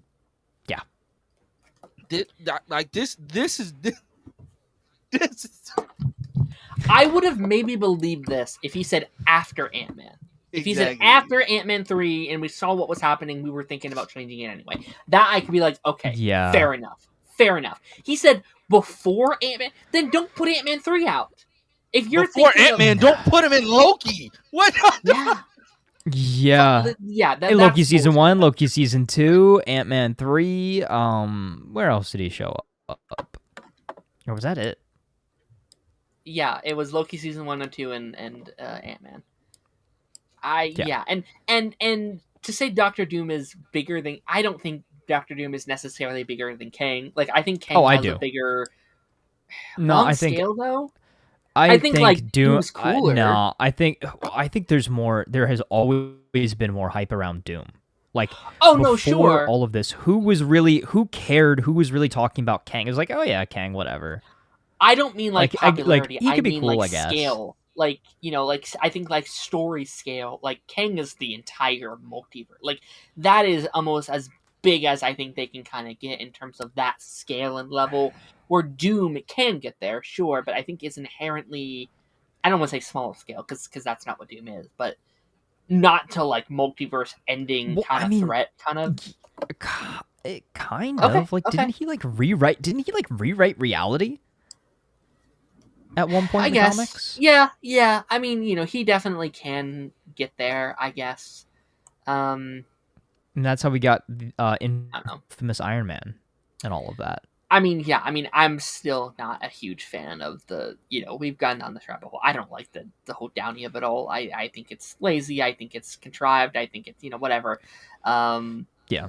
Again, they should have gone all in on Mephisto. I think that's what we said. Yeah. I think that's the compromise. That's the happy medium, right? You've got a character that can be large scale, something that has already been talked about within the community as far as the MCU goes, and something that you were already building to, and you could place more threads. But this Doctor Doom thing this Doctor Doom thing just seems pulled out of left field again. Cool. I love seeing Robert Downey Jr. back. Obviously, I'm going to go see Doomsday right when it comes out, but there were other options. There's a way to do the Downey coming back, but not Doctor Doom. Yes. Yeah, I mean, I think that it should have just been, they could have gone all in on the Ironheart thing, and he could have been the AI, but... Or, Mephisto could have, brought him back, as this kind of evil version of the cat. That could have been kind of cool if that's the way they wanted to go. I think the only reason they didn't was probably because he was a TV character, or everything he would have been introduced would have been via Agatha, WandaVision, all that stuff was TV side of things. Yeah. So, but I don't know. I think you could have still done it. I've also heard that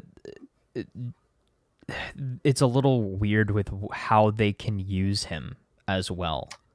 As far as in the movies, I think. Yeah. Well, no, not Mephisto. I'm saying Doom. Oh, Doom. Oh, interesting. Downey is Doom. I'm hearing rumors that you don't hear him nor see him in Fantastic Four or anything like that, and they're literally just saving him for these two movies, but a possibility of him, being a larger character afterwards. But I think, if Downey's willing to play ball, put him in as much stuff as you can as far as, TV movie side of things go. But Jose, we're just still in such a weird spot. I do think it's I think they just. Go ahead, Taz. I'm sorry. Oh no, you don't go ahead. You're lagging just a bit, just to let you know. I personally think it was probably best to recast Gang. I mean, sorry, not to recast Gang. I think just because there was a public reception around the character that was slightly negative, and if it's true or not, that's a conversation for another day. I think the public kind of made up their mind about that character for a while, and I don't think it was unsmart to pivot.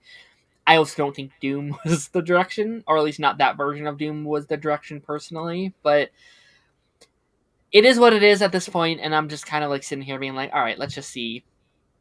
Yeah. Let's just see where it goes. What were you saying, Taz? I don't even know what I was saying.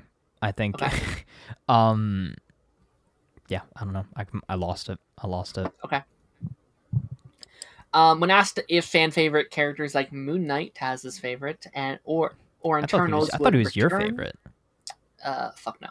I don't know that it's any of the Pacific characters that you just named, but yes, the plan is that is part of the plan. Characters we've introduced post Endgame will pop up again in some of the upcoming movies and beyond. The fun of the comics is anyone can pop up anywhere. This is another bullshit answer. It's yeah, characters could appear someday. That is that's interesting. I don't know. Is there any characters introduced in Phase 4 and 5 that we haven't seen for a while that you guys would like to see? Moon Knight. Fine. We have not seen Miss Marvel in a while. Let me see. We don't know what the hell is happening with Monica. Monica's in Doomsday. I have to believe it. I think she needs to be. Yeah. I guess technically Wanda. Yeah. Yeah, but she wasn't introduced Phase 4 and 5. But yeah. Well, no, but like, yeah, a larger player. What's her name? Clea. Yeah. Yeah. I'd love more Kate Bishop. Like, I know we already talked about the young Avengers of it all, but like Kate Bishop, Miss Marvel. Yeah. I don't know. I liked Cassie. I know a lot of people didn't like Cassie, but I quite enjoyed Cassie. It's so funny that I kind of had this conversation last night. So when I got back from watching Superman, my dad turns on the TV and the first Ant-Man is on, and we're starting to talk about it. I'm like, yeah, you're so lucky you didn't see Ant-Man 3 and all of that. And then we did talk about like the kind of recasting there too. I just thought that was such a weird thing that they just kept recasting her. I didn't like that original Cassie. I thought she looked way too old to play his daughter. That was supposed to be like really college age. I thought she looked like 40, which is no insult to that actress, but I didn't. Interesting. I thought the end 40 that's is my crazy. hot take. That's crazy. Yeah, I thought the Endgame actress was fine. Like okay. I mean, that's my hot take. Like I am alone on an island with that take, but I prefer Catherine Newton personally. Yeah, no, nothing against her. I just thought it was like an odd choice that they just were like, all right, well, let's just recast her again. Sure. And they're probably gonna do it another time if they redo the whole Ant-Man of it all post like Secret Wars and stuff like that. Yeah. Okay, here it is. Kevin Feige shares an update on Blade. Originally a period piece very familiar to Ryan Coogler's Sinners. Makes sense. 4 takes of the film have been developed since its announcement. 2 were period, 2 weren't. Landed on modern day. Mahershala Ali is still attached. So this movie's never coming out. I disagree. This movie's never coming out. No, it's coming out. It's coming out. Post Secret Wars, though. Yeah, that's what I've said. Like I've said it for like a little while now. It's like, listen, clearly a lot of shit within the Bob Chapek's era. Things were shitty. They were trying to get things out, and I think everyone knew that Blade had to be perfect. Blade had to be a perfect movie. There's such a legacy with Blade. Messing up Blade is like messing up Daredevil or messing up, Wolverine and messing up Spider-Man. So like I think they knew Blade had to be really good. I think that's why they didn't just want to put out some bullshit. They didn't want to do what a lot of the Phase 4 and 5 were. And so I just think you turned it into like a Midnight Suns movie instead, honestly. You possibly could. Like we've talked about that quite a bit over the last couple years. I'm fine with this though. Like I actually think post Secret Wars is probably actually a good time because it's all fresh. You can do really whatever you want. That makes sense. Reintroducing this new character. I've even pitched it maybe being the first project after Secret Wars, like that being your first project of the new era. I think could, like with Blade being a project that like front ended so much of what Marvel is today. With that trilogy, it could be kind of cool. It's like, yeah, the first project in this new era is Blade, and he's the front runner for a lot of this stuff. Could be really cool. Yeah, could be. So yeah, I'm content with this. Mahershala Ali, he's getting up there in age, so I wish him the best of luck. But whatever it is. Mm-hmm. Following Deadpool and Wolverine, Marvel Studios is becoming more comfortable with pushing the adult-oriented stories, but its characters can also appear in age-appropriate settings as needed. When Punisher is in Spider-Man movie, it'll be a different... Yeah, that makes sense to me. We've talked about this a lot, Taz, about like especially when Deadpool was coming out and stuff like that. Mm-hmm. About I still want my Spidey Pool movie, where the running gag is Deadpool figuring out where he wants to fit his one F-bomb into the movie. Pretty good. That's my pitch. That's like literally the simplest pitch, but it's just Spider-Man, Deadpool, buddy cop movie, and Deadpool's just ragging on the fact that he's in a PG-13 movie. Yeah. But my only pitch Deadpool have the Aunt May F-bomb at the end. Like, that's what I'm saying. No, well, here, my idea is he tries to fit it in throughout the entire movie, and he keeps getting cut off. Like, sounds will get in the way, or he'll get shot, or he'll get whatever. And then we're at the end of the movie, it's the post-credit scene. And he's like, I didn't get my F-bomb in. And yeah, exactly. And that's how the movie ends. Darren, we have to get him to Kevin Feige right now.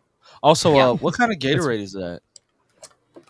Riptide Rush. Gatorade. I have my handy dandy lotion. You're drinking lotion? No, I use this lotion for all sorts of things. It's Darren knows. Had to make a cameo.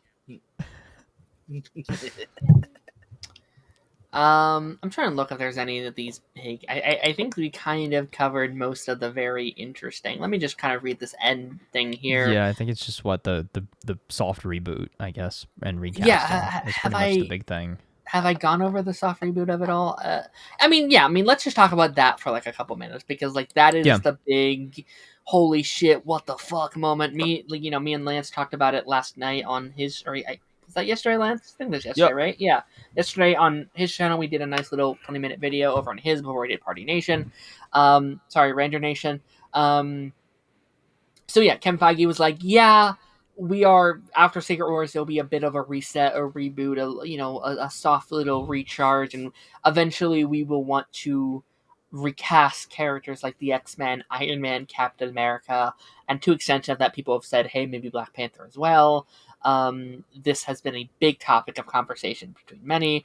Me and Lance have already talked about it a little bit. Taz, what's your take on that entire thing? Is that something that you are open to? Are you excited about? Yeah, I mean, again, I kind of how we started this off was I thought it was kind of expected. I think people are kind of maybe overreacting to the fact that, oh, we're going to get a soft reboot or, again, a reconsolidation of the official MCU timeline. Just kind of pause you right there really quickly, Taz. Lance has to hop out. Thank you, Lance, for setting us straight and giving us all your comic knowledge. You're going to have to come back and actually talk Dexter with us one of these days. Yes, we talked about everything else but Dexter in here. No, I got you. Pencil me in for... I can honestly just jump in next Monday after our Ranger Nation stream. I'll just jump in with you guys. Cool. Oh, and give us some Comic-Con insight if you actually get to go to the Dexter panel. I got you. That'd be cool. I got you. Well, Darren, I shall see. Are you jumping in tomorrow? Or I'll be late, but I should hop in. Yeah. Okay, cool. I should be there for a bit. Right. See you tomorrow, and see you when I see you. See ya. Well, I might actually have some time to get on Party Nation at some point soon. I might start having an opening in my schedule. Tuesday evenings for a little bit. So is the original crew coming back? I think. Yeah. So we shall see. But yeah, that's my little teaser. Alrighty. See you later. All right. See you later, buddy. Okay, where were we? Again, it's not news in my opinion. I think that, again, this was very obvious the direction that they were going to go. We've been building to Secret Wars for a reason, and I think it is their opportunity to, again, streamline the current direction or the new direction of Marvel. So yeah, I think I have, I think this is one of those things that I can't fully diagnose if I like it or dislike it until it's here, until it's in motion. Yeah. We're still a couple years out about this. Like we said, we have talked about this a good bit at this point. Or like we kind of assumed that there would be something like this. I think a reboot is needed. I saw someone in our Discord post their like MCU ranking, and he's like, all 72 MCU projects ranked, and it's like, holy shit. Now that Netflix is canon, now that everything involved is canon, that's not even counting things like Agents of S.H.I.E.L.D. and Runaways and Cloak and Dagger, that's not officially on the timeline as of, this recording. It is a lot. It is a lot of content, and I think they need a Doctor Who experience where they'd be like, okay, new jumping on point, our new chance to kind of do everything for new fans, because fans have not been I feel like the MCU hasn't been making new fans lately. I feel like it's the people that have loved it for the last 20 years are still enjoying it, but it's not bringing in a new audience. And I think that's one of the reasons we're seeing kind of like a lull in, like box office numbers and stuff like that. So I think we need a new jumping. I think we need a new jumping on point. I think audiences need a new. Okay, start here. And I think with a lot of these changes that's happening, I think they need a fresh slate. The Iron Man of it all and the Captain America of it all is kind of where a bit of my concern lies. Do I want a new Iron Man right now? Maybe. I don't know yet. I don't know that's what I want. Yeah, I want a new Captain America? Not really, because I love Sam. You know what I mean? In a weird way, I think they need to kind of distance themselves from those legacy characters for a lot longer. Like, I kind of thought the whole point was, okay, we don't necessarily need a new version of Steve Rogers because we have Sam Wilson as Captain America. We don't need a new Tony Stark Iron Man because we have Ironheart. We don't need new versions of the same characters. We have new characters that are taking on the mantle of those previously beloved legacy characters. I would much rather them continue in that direction. Yeah. But, well, again, it all depends on how they handle the situation and how delicately they go about it, because I feel like you could either make a lot of fans upset or make a lot of new fans happy, because, again, like you said, is you're creating almost a new jumping off point. And here's what I'll, to play devil's advocate, and like this is me in my brain doing it, because I don't think it's, again, a win-win, a lose-lose. Like, I think it's a bit of both. Yeah. I think what they want right now, I think what they really want is a traditional MCU universe, or like a traditional Marvel universe that's never been seen in live action.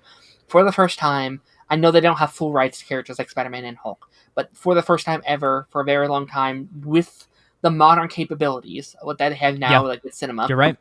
They can have a universe with the Avengers, the X-Men, and the Fantastic Four, with that very traditional, with Hulk and with Spider-Man and with all the, like, they can finally 100%. Do that. And I think they want a universe where Iron Man can interact with Reed Richards, which can interact with, like, Wolverine, which can interact with Spider-Man, which can interact with Hulk. That's, I think, what they really, really want right now. And, I kind of think that's awesome. Like, I have my grievances, and I'm like, yeah, I don't want you to do a reboot instantly. But also, it's like, but like, look at the possibilities of what you can have, what you can do. It's like, I don't know how to feel completely. So I guess I'm kind of into it. I guess to me, ultimately, it comes down to how they are respecting who is on the table right now. I think my biggest fear is Sam Wilson. I love his Captain America. I think he deserves to have the spotlight. If we get a new Cap, I want him to still be the main Captain America, at least. I want him to still be the one in charge.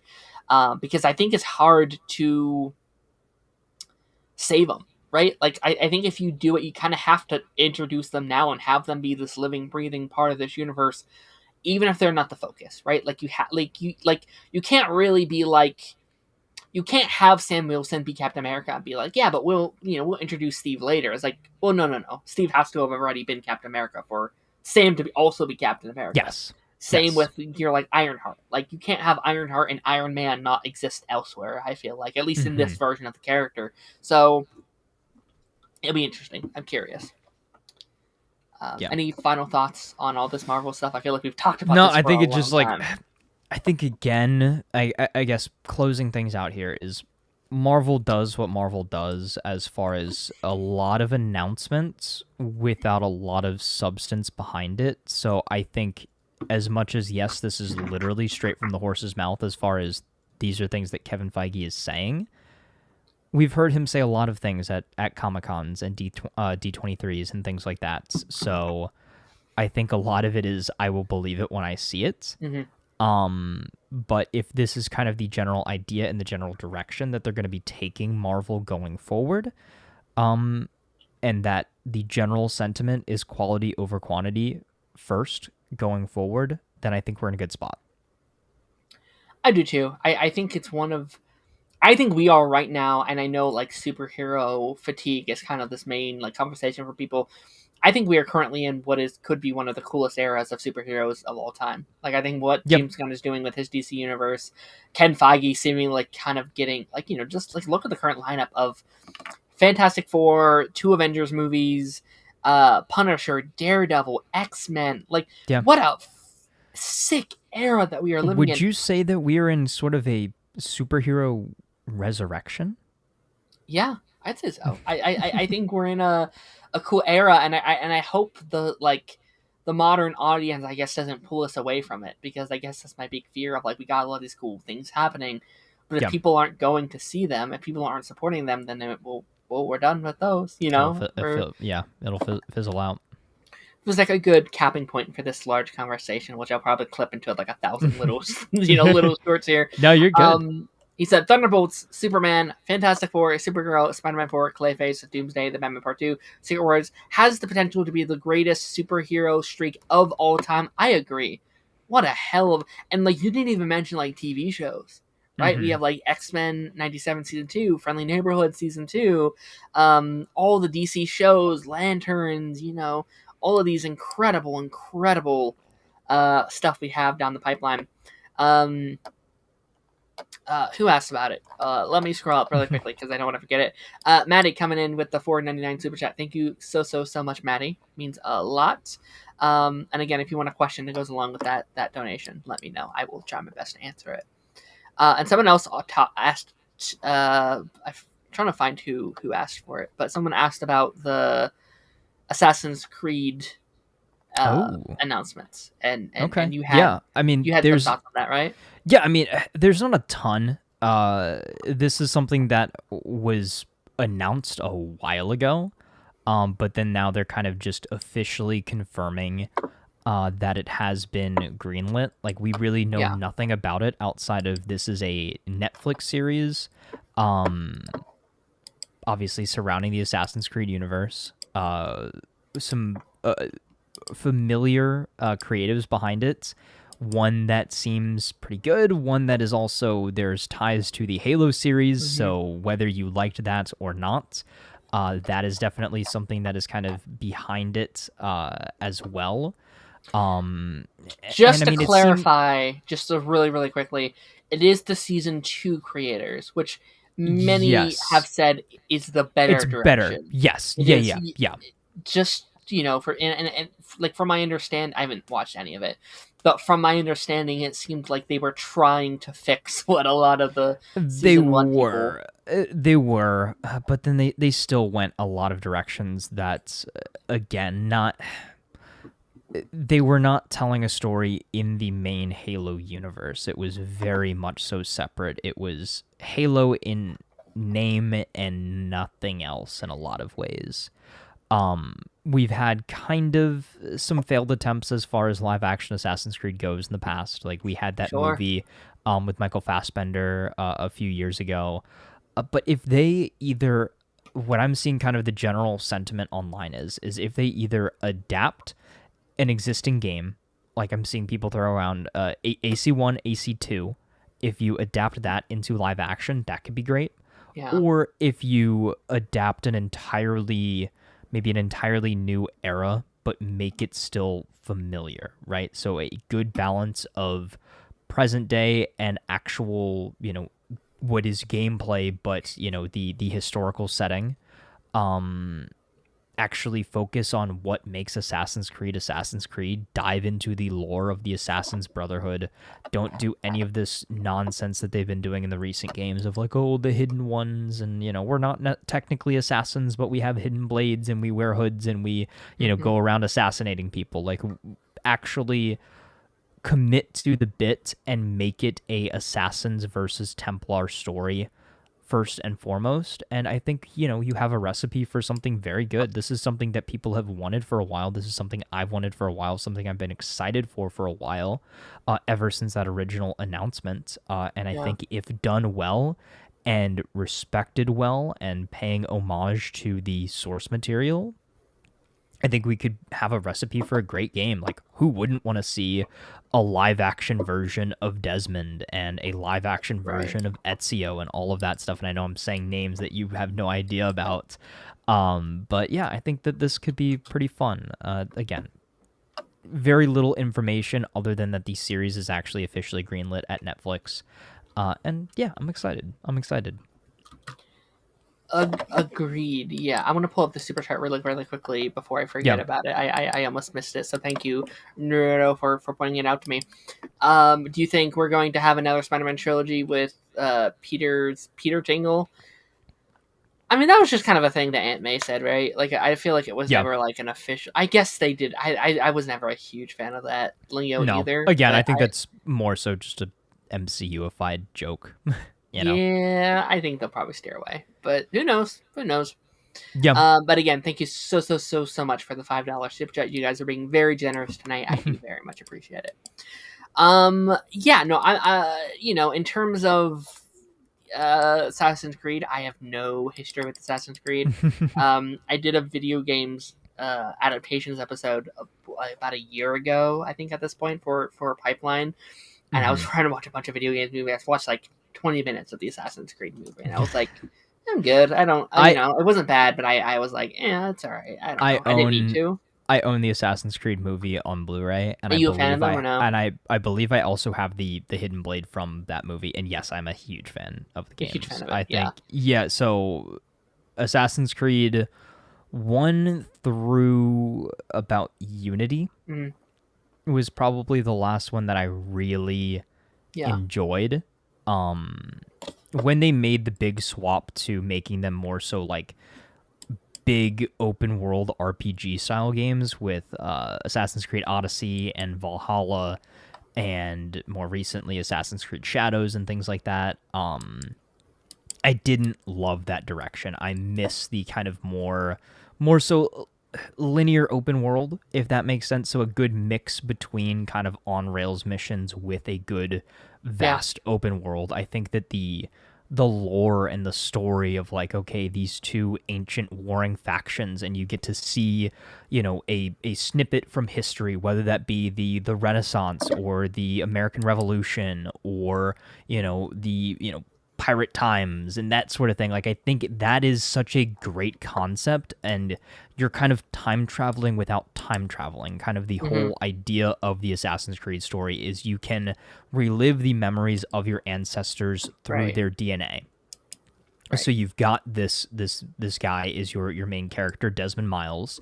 His ancestors are assassins, and you have this shady present day tech company kind of that is using his DNA to explore the memories of his ancestors in order to find these ancient artifacts called Pieces of Eden. You eventually find out that this science-y organization that is exploring these memories is actually the evil faction known as the Templars that you're fighting in those past events. So you have to break free from them, and that's how Assassin's Creed 2 starts. You kind of start your own little kind of present-day brotherhood, and you keep exploring those past memories, through different assassins. You get introduced to kind of the big one is Ezio. You follow Ezio for 3 games, for Assassin's Creed 2, Brotherhood, and Revelations. And that story kind of culminates in Assassin's Creed 3. A whole bunch of stuff goes down. I don't need to explain the entire Assassin's Creed timeline to you, but there's a lot of deep lore. It's not just kind of a parkour free running, hack and slash game. Like, there's a lot more to it. Yeah. No. Like, I think as a concept goes, it sounds like it would translate very well into live action. It does. Inherently, like, a TV show sounds very cool. And, like, whenever something like this gets announced, I'm always very excited because I am, like we saw with The Last of Us, I've still not finished The Last of Us Part 2. I am not a gamer. I don't have time to game. Yeah. I'm not good at it. And so I'm always very excited when there's a good video game adaptation because I feel like I could finally be a part of something that people have loved for such a long time. And I think something fun for you would be maybe going and watching like just the cutscenes of these games. That might be the mood for me at some point because I've always been kind of against that because I do think that's very disingenuous. Like, I think that's a disgenuous experience. I feel like for the most part, maybe, but then you're just sitting there, you're like watching a movie basically. Like, yeah. I think sometimes that's a great way to experience stories. I know I've played tons of games, and my dad enjoys just sitting there watching the cutscenes while I'm playing. Right? Like he doesn't play these kind of story games. Like when my dad games, it's pretty much like Call of Duty now. Like that's it. I really hate I'm not a gamer, because I do think it's one of the best ways to tell a story. It's a great storytelling medium. 100%. I love it so much. Like when I can get into a game, I'm good at it. Yeah, it's my favorite way to experience a story. It truly is, which is why I love the Last of Us game so much, because I am a part of that world. I am Joel. I am Ellie, and I love that experience so much. When I can be good 100%, at it. 100%, Jeffrey. Yeah, no, like it's something, and like this is. A potential thing we could maybe cover when it comes out. Like we can have our reverse Last of Us thing. Yes, exactly. I was going to say it's the reverse of the Last of Us. Yeah. Yeah. So that's going to be. I'm open to it. We're not going to talk about it here, but I also want to mention that Invincible was renewed for a season 5 upon the season 3 even coming out. Or no, sorry, season 4 even coming out. So yeah, keep that coming, keep that rolling. I have no objections to that. What they said, 7th season plan. So just 2 more seasons right after this renewal. Just so I think it rolling. Amazon seems to freaking love Invincible. Like I have no I have no worries about them like canceling it or anything like that. So I think they'll easily get that 2 more. Renewals. Yeah. Sure. Okay, after almost 2 hours, let's talk. Let's talk about. Let's finally talk about Dexter. Let's talk about Dexter. But I guess we got to start with Original Sin, yeah. Original Sin, I'll try not to lead on it too much, because I know we want to focus on Resurrection. But no, I'm officially caught up with Dexter. I have caught up with everybody. There's nothing, there's nothing that you have to hide from me. Well, technically there is something that neither of us have seen. Yeah. Dexter wise, what is it? Dexter first cuts or something like that. It's like a series of shorts or whatever. Maybe after Resurrection's over, we could be like, all right, we need to get our Dexter. Let's go. Let's find this. Yeah. And then we got to do a playthrough of the canceled Dexter game. That would be fun, actually. I'm kind of down for that. To the point, I'm kind of like, hey, do it now. Like, I actually think a Dexter game would be freaking awesome. Oh, yeah. Yeah, Dexter. Honestly, like I'll be interested to see how the James Bond game turns out. But because those are the developers of the Hitman series. I think a Dexter game in that style would be great. And hey, they've already got the likeness of young Dexter in there. So that's a little dangerous though. Like I'm always a bit scared when the point of a game is like go kill people, like go out and murder people. But well, then Assassin's Creed might not be the game for you. I'm sorry. I like it, but I'm always a bit worried of like, what am I doing something evil? Am I committing to that darkness? It's like, no, it's fun. No, that'd be fun. Maddie says, I'm sorry, I meant to press this one. I can't remember. Did you watch Original Sin? I have. I'm officially done. I finished it this week. I am not good with GTA. Oh God, GTA 5, Maddie. I have bought it. And I'm not great at it. No, Original Sin. I watched it this week. It was a joy.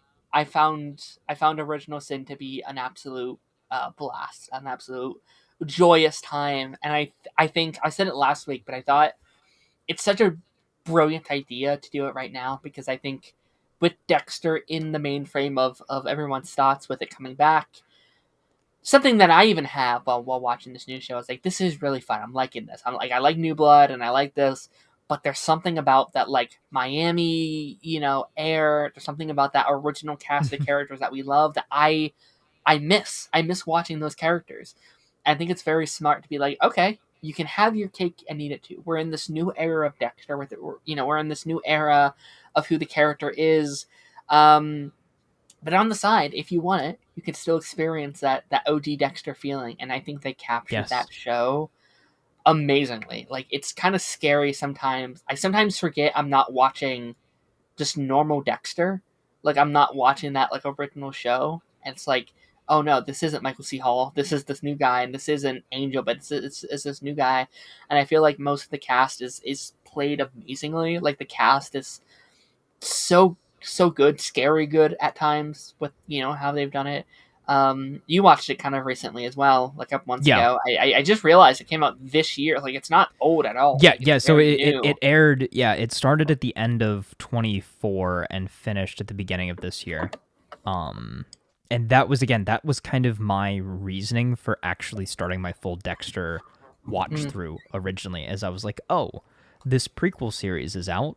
I kind of want to see it. I saw some funny clips from it. I saw some interesting clips from it. Like I want to get to that point. So it was funny as I kind of, my whole watch through was to get to Original Sin. And, then I learned, okay, Resurrection's coming out, all this, all the connective tissue, that sort of thing. So I started my journey in a very similar way to you, is to get to be prepared for what comes next.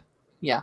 And, I'd also say like this was one of the reasons I wanted to watch it as well, because earlier this year all the clips were coming out, I was seeing all these shorts of it. I was like, this looks so much fun. This looks like such a vibe. It actually was a lot of fun. I thought about just watching that. I was like, this show just looks fun. I kind of just want to watch this show. I'm glad I didn't, though. I do think it's kind of the most like authentic way to view the series. 100%. I think this has been one of my... I don't want to ruin it for like when we eventually do the ranking. I guess I'll say it. I think this is my favorite Dexter season since season 4. Oh, wow. This is in my top 5 Dexter seasons. Wow. Which I quite enjoyed it. I guess I just didn't have a lot... Like, I was trying to think, like, what don't I like about this show? And I was like, I guess sometimes you don't need to tell these stories. I guess would be the only thing. It's like, it's not like... And I think that's the biggest... Essential, Yeah, I think that's the biggest opposition from a lot of people, is like... people thinking, oh, like, I don't need this. But also sometimes that's the best kind of thing, is you don't think that you need it, and then you watch it and you're like, oh, I'm glad that I actually got this. Yeah, it definitely puts a lot of things in perspective.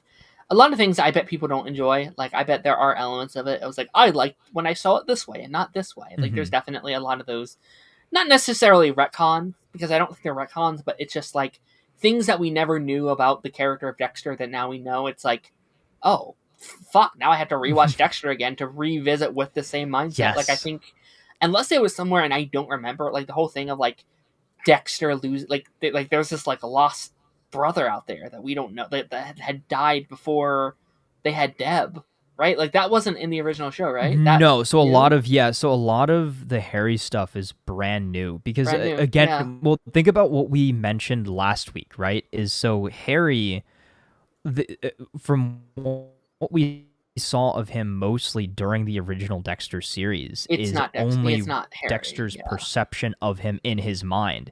It's not really Harry. Like, this is the first we actually really get to see the real Harry Morgan outside of, some of those flashbacks that we got throughout the original series. And even those, again, it's only as, reliable as the narrator itself.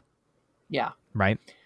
No, I love Harry being this, like, kind of shitty person. Like, I like that Harry is such this, like, flawed individual that, like, had an affair with his wife and does these low-key kind of bad things, like, to the point, like, there's an episode where he goes out to kill himself. It's like, I now see where it comes from. Like, I now see the flaw in it all, and I... circle back to our thoughts that we've talked about on here, where it's like, maybe he should have tried a little bit harder to not push him down this road. And it kind of feels like eventually he kind of just, like, gives up. He gives in, he gives up and he gives in, and he's like, okay, I can no longer really control you. Like, I can only give you the tools and my knowledge to not get caught and do this in the best way possible.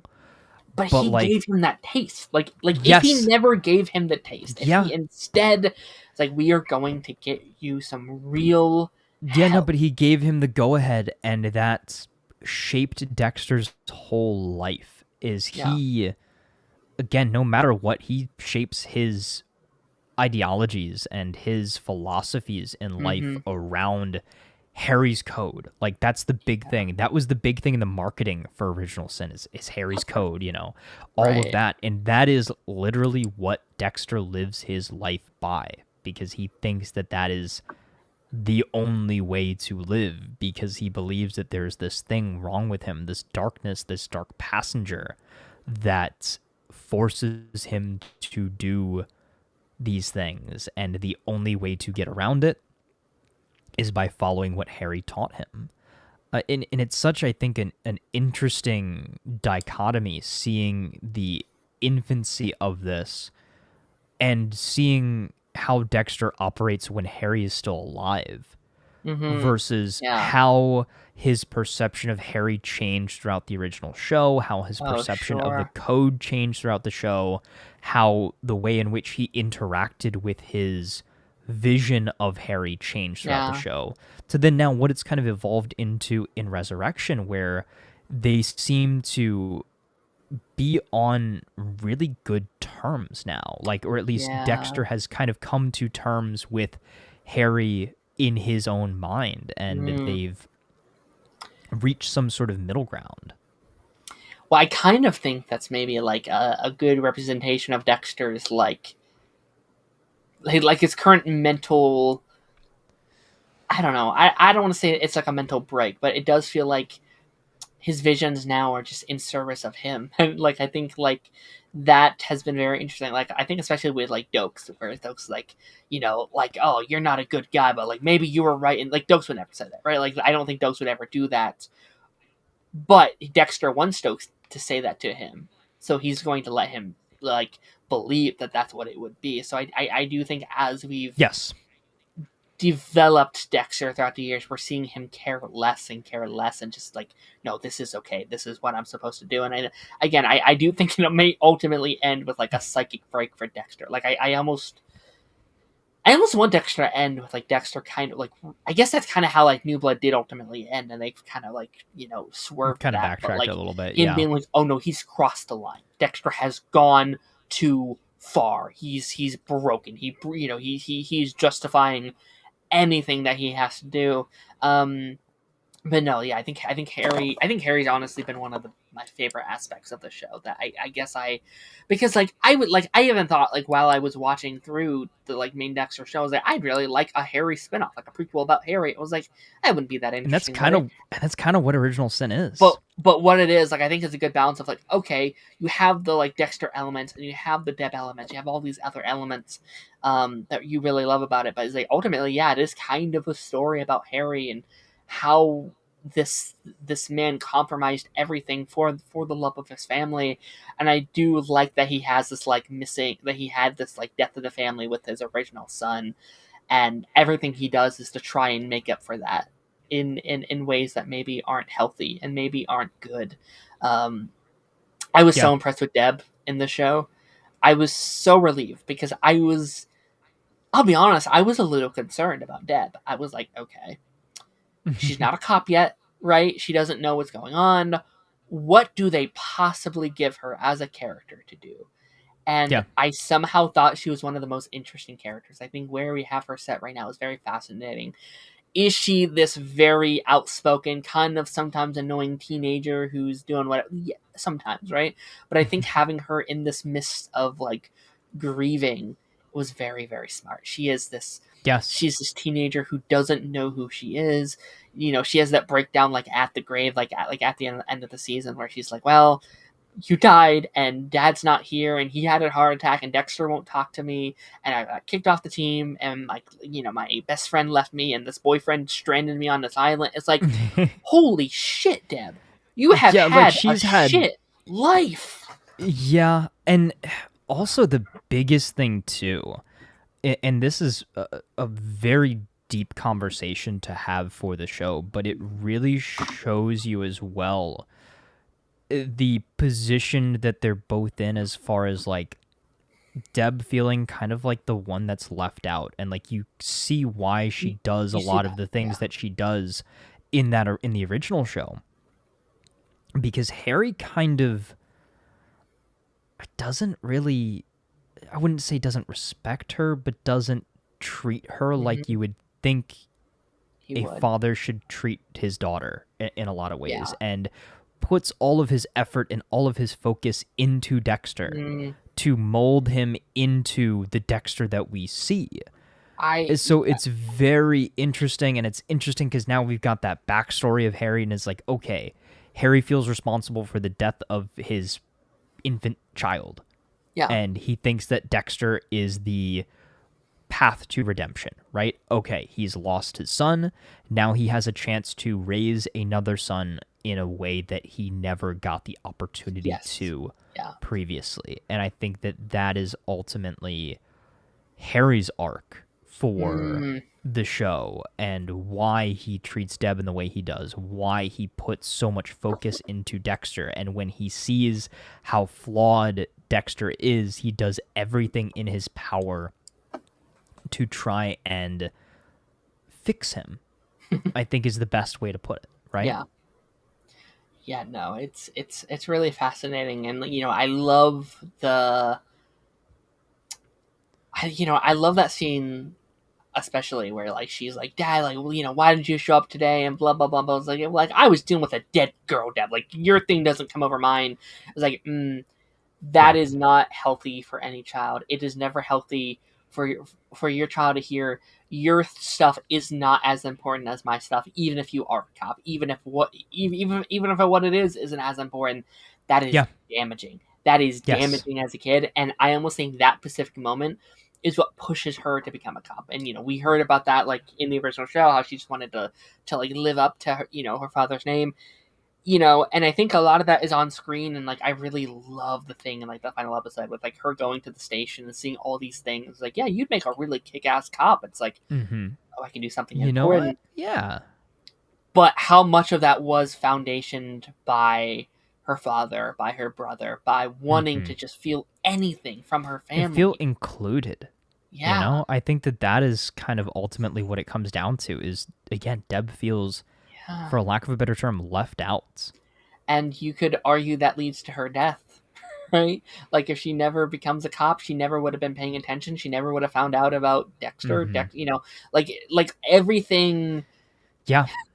You can argue that inadvertently, yes, the dominoes all fall into place to lead to that one specific moment. You could argue that Harry destroys all three of his children, which is yes, whew. Which is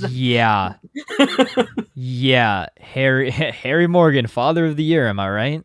Yeah, no, and I love shows that are willing to take these very emotionally driven characters. I mean, they're flawed. They're very, very flawed. And everything with Brian this season as well, which I was gonna say, let's talk about Brian. Yeah. Brian, you know what? I think especially since I've got out of season 1, I've not been the hottest on Brian. I like him as a villain. I think he's good. I wanted more. I craved more. I think I was so upset that they killed him off. That I was I thought there's so much, and I'm still kind of pissed about it. In a weird way, but that makes him such a great character, though, is you have such a small taste of him, so that anytime you get little Brian sprinkles, throughout the rest of the show, it's great. I don't know. I think the reveal happened too late, to be honest. I think there needed to be more time with Brian and Dexter knowing who each other are, Dexter knowing who Brian is, and that dynamic. And to me, that wasn't fleshed out the way I wanted it to be. But here, most of season 1, it's Deb's boyfriend, and it's cool, and that twist is great. But I think actually getting to see actual Brian in this season was oh, that's kind of what I wanted. That's kind of a bit what I wanted. Him behind the scenes doing this master planning stuff. It does show how crazy it is, what he's been doing all these years and how much work he's put into what he's doing. Yeah. And I do think there's still a lot of holes they need to cover. Okay, there's 15 years, in between this and when we eventually see him and Dexter. So that's a lot of time. That's a lot of murders. Yeah. Technically, if you wanted to, you could technically give him a spinoff if you really, really, really wanted to. I don't want that, but you could do that. Yeah. If you are desperate enough. 100%. 100%. So, interesting stuff. I hope we get more of him. I thought that stuff was really cool. Yeah. Let's bring up the one theory that we've talked about at times. Do you subscribe to the possibility that Brian is the one who killed Harry and he did not die by suicide? I don't know if I want that. I really like Harry killing himself because he can't live with what he's done. I think that's a fascinating aspect. And I do also have another theory that my mom thinks I'm insane for thinking this. But what if Harry's not actually dead? No. What if he faked his death and just got the heck out of Dodge because he's like, dude, my kid is messed up. I'm gonna just get out of here. Obviously, I don't think that that's gonna happen. It's early on. It's fun to think about. Like, but very early on, I was like, especially when we were getting like the resurrection set pictures and stuff like that, I was like, oh, what if Harry just like shows up and it's like he's actually alive? I kind of agree. I know he wasn't the greatest father to Deb, but also he's a father, and I think especially what happened like to his son. I don't think he'd leave his kids. I don't think he would have left Deb with Dexter. I don't know. Like I think could it have happened? Maybe. Like we haven't seen the full context, like where he was mentally around that time. Like kind of saw a little bit, but like there's a lot more. Yeah, and I'm interested to see that get built towards in future seasons of Original Sin. I'm really excited to see. Like there's a lot of material to build towards it. Like not only just for Dexter and Harry and Deb, but also like I'm really excited for Angel. Right, because like Angel has a whole ass marriage that he's gonna have to go towards. Maria's interesting because like we've heard about her past a little bit and how it's a bit shady sometimes. Like how much of that, but and also how that ties into Dokes as well. But also everything we've heard about Maria has been what people say about her and like the rumors. Yes. And, like, I wonder if that's going to be the aspect. It's not that she did those things; it's people thought she did those things, and that being a story that we cover. There's also a lot of characters that that are here that aren't in the original show. I was like, well, we've already got rid of one of them. How are all these characters either going to quit or die? Or Yeah, I would say probably the character that is not in the original show that I'm the most interested to see how they turn out is Buffy the Vampire Slayer. Sarah Michelle Gellar. Yes. I think her character was very interesting this season. Yeah, and I'm is that who she is? No, she's like I think she's the lead forensics tech. Okay, gotcha. Yeah. She's basically I guess what Dexter / Masuka end up turning into is the right. Or Masuka always abbreviated it LFI, lead forensic investigator, whether or not that's an actual title or just a Masuka thing. Oh, so I guess this kind of brings me to another big question too. What did you think about the younger cast? Like after it was all said and done, at the end of it, how did you feel? As far as did they do a good job of paying respect to the original actors and those characters and really embody them? Because I think they did. For me, I think that they were all literally perfectly cast, not just looks-wise, but also mannerisms and speech patterns and things like that. Like, it's scary how good they are. Yeah, I'm pulling up the cast now, just to go through everybody. Dexter took me a couple episodes, I think, to really get into it. But there was, I think it was like episode 2. There's like a line he says that I was like, "Is that Michael C. Hall? What the hell? That sounded just like him." I think it's after he cut his hair. I think that first episode where he has the long hair, I was like, "That's not Dexter. I don't see it." And then once he cut it, I was like, "Okay." What I will say is I sometimes think this Dexter has a little bit too much personality at times. Yeah, that's funny enough that you mentioned that. I agree as well. I feel like I don't have a problem with them doing that because I think the show has to be interesting. But I think the whole point of it is that he's built up to his personality being able to be like this. He doesn't just wake up. That's not his natural personality. It's like he trained he's been training to do that since he was a kid, though. Like he's in his early 20s. So I would. But even sometimes it feels like he almost has more personality than like Michael C. Hall sometimes, like just the way he's portraying the character. And like that's nothing about him. I think that's a writing choice. It's like some of it feels like not even like the first 4 seasons Dexter. It feels like season 7, season 8 Dexter, that he was doing all these kind of quips and stuff like that. It's like you're right. You're right. He does feel almost more evolved than you would think that he would be in that point, or at least better at faking it. Yeah. He's not as mellow as like season 1 Dexter that you meet. Like he's not as rigid and robotic, I guess, in a way. Yeah, but I also don't hate it because I enjoy, like, I think, you know, it's fun to watch this character. So like I'm not like, how dare they? It's like I notice it bugs me sometimes, but it's fine. Harry was the biggest one that took me a bit, and you know, we talked about this last week. You know, Christian Slater, obviously fantastic actor.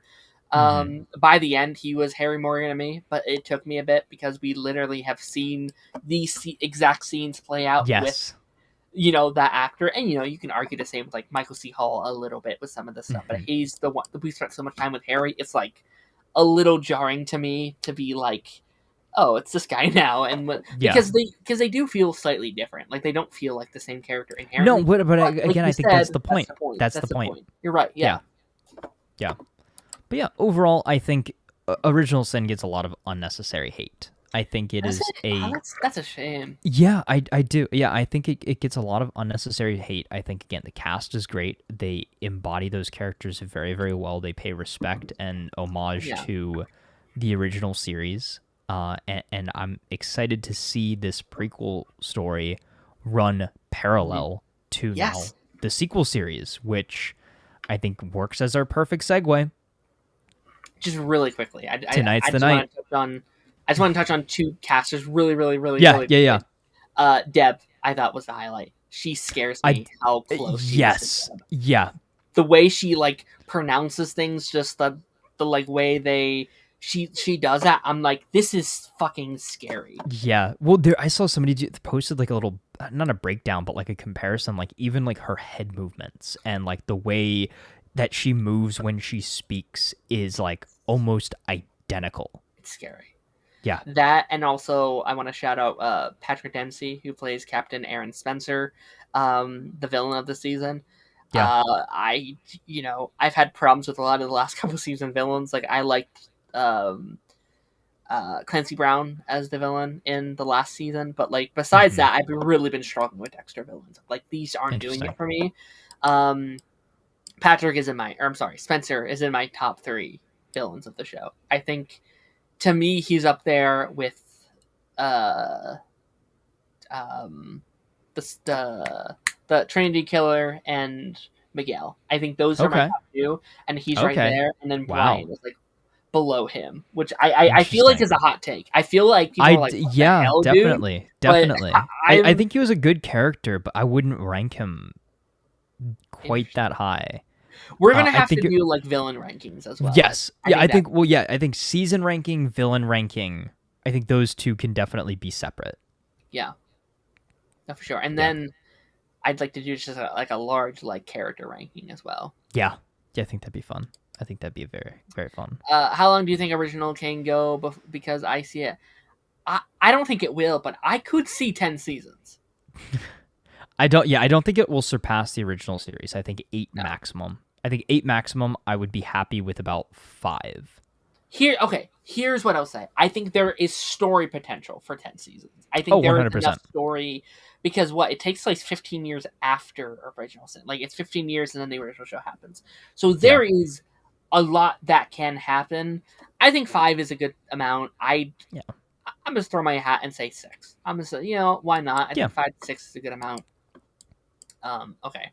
And yes, Original Sin. Take it away, Taz. Take your Resurrection.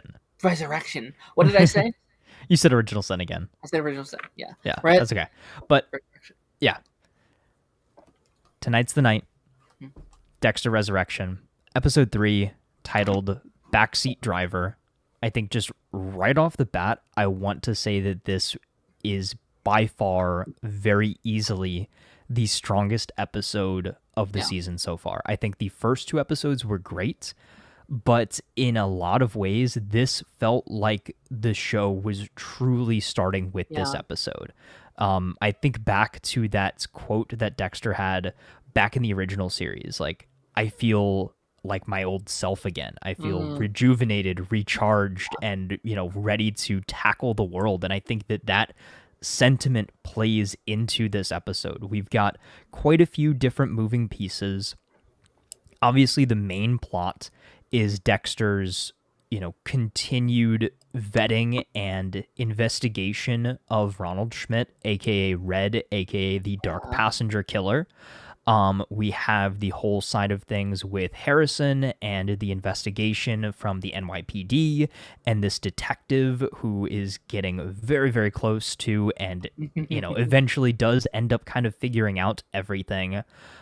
As well as we have a little bit more kind of mellow side plots with Blessing and the family and kind of Dexter's sort of recovery from, everything and kind of just the aspect of fatherhood and is he doing enough? Is he doing everything that he can to be there for Harrison and kind of getting that, I guess kind of confirmation from a friend that, it's tough to be a father sometimes, but just literally doing what you can and trying to be there for Harrison is what's going to really kind of separate Dexter from this kind of pinnacle bad idea, I guess, of a father that he has in his mind. And I guess, kind of a smaller side of the equation here too was Dexter, and his your car driver job, but he kind of uses this to get to Red. I want to kind of save that all for the end here. I want to kind of tackle some of this other, these other plot points before we get there. But I think let's start with Blessing. I didn't mention it a ton last week, but he feels like a spiritual successor to Brother Sam. Yeah, he does. I think he is somebody that has really taken a liking to Dexter right off the bat. It catches Dexter off guard, but is very much so welcomed into this family, to this established, way of life, and it eases him kind of into living in New York and helps him with his investigation, but also helps him with, the side of things with Harrison without, directly talking about what's going on. Is he's got this friend that is here for him, that is, given him a place to live, that has, given him a new job and a purpose and a place in a foreign, in a foreign city. And he mentions it is like, hey, we're both immigrants to New York, which I thought was a fun little aspect there. Kind of what are you thinking? I love Blessing. I think Blessing is already, I don't know, crazy thing to say. It might be already in my top like 6, 7, like Dexter. Like he's at like, I was about to say like top 5, but I was like, that might be a little extreme just yet. But like I'm adoring him. Like I he is the show's version of, I guess, Angel or Brother Blood or Brother Sam. Brother Sam, Brother Blood. Yeah. Brother Blood.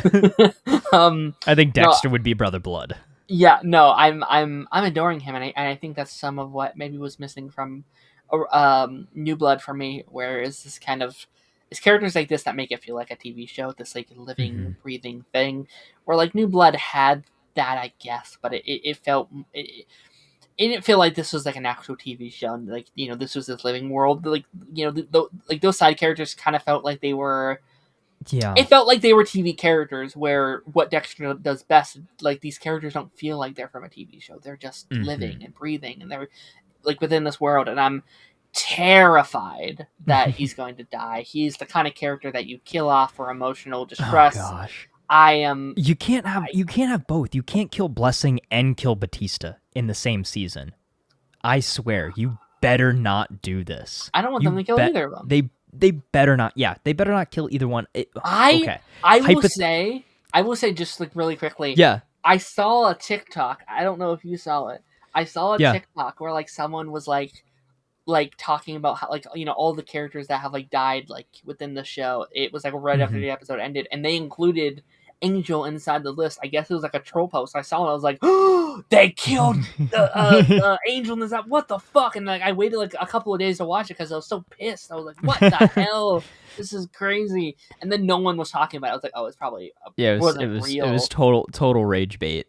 Total rage bait. But yeah, no, I think like, I don't know, and I guess it also depends on like if your theory is right that we're doing a new place every season, and if that's the case, like we might just kill him off, you know, because we don't need that. But I really hope that's not the case. I certainly hope not. I want to stay like in this apartment with these characters for a couple seasons. Like I think New York is a strong enough environment, and I think it creates enough chaos that I'm down staying here at least a couple seasons. Let's put a pin in that when we get to the tease, I guess, at the end of the episode.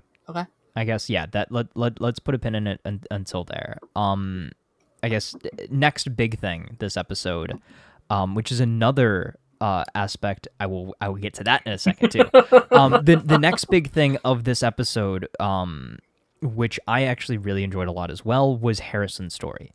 So not only does he have to deal with the detectives investigating him further, he's also, interacting a lot with his coworker, friend, possibly girlfriend, at the hotel. There's a lot going on in that aspect, but the big thing is that the detective literally figures everything out. She puts on her headphones, locks in, and paint by numbers figures out exactly what Harrison did, how he did it, how he's feeling, why he did it. Yeah. And is like, this is my theory. Yeah. But hey, that's just a theory, a Dexter theory.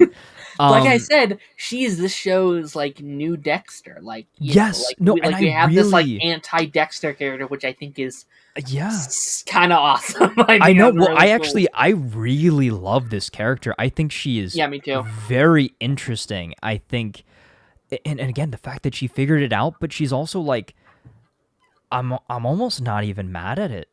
You know, she's like, oh yeah, I know exactly why you would do this. You were defending this, this girl, and it was a heat of the moment, a crime of passion.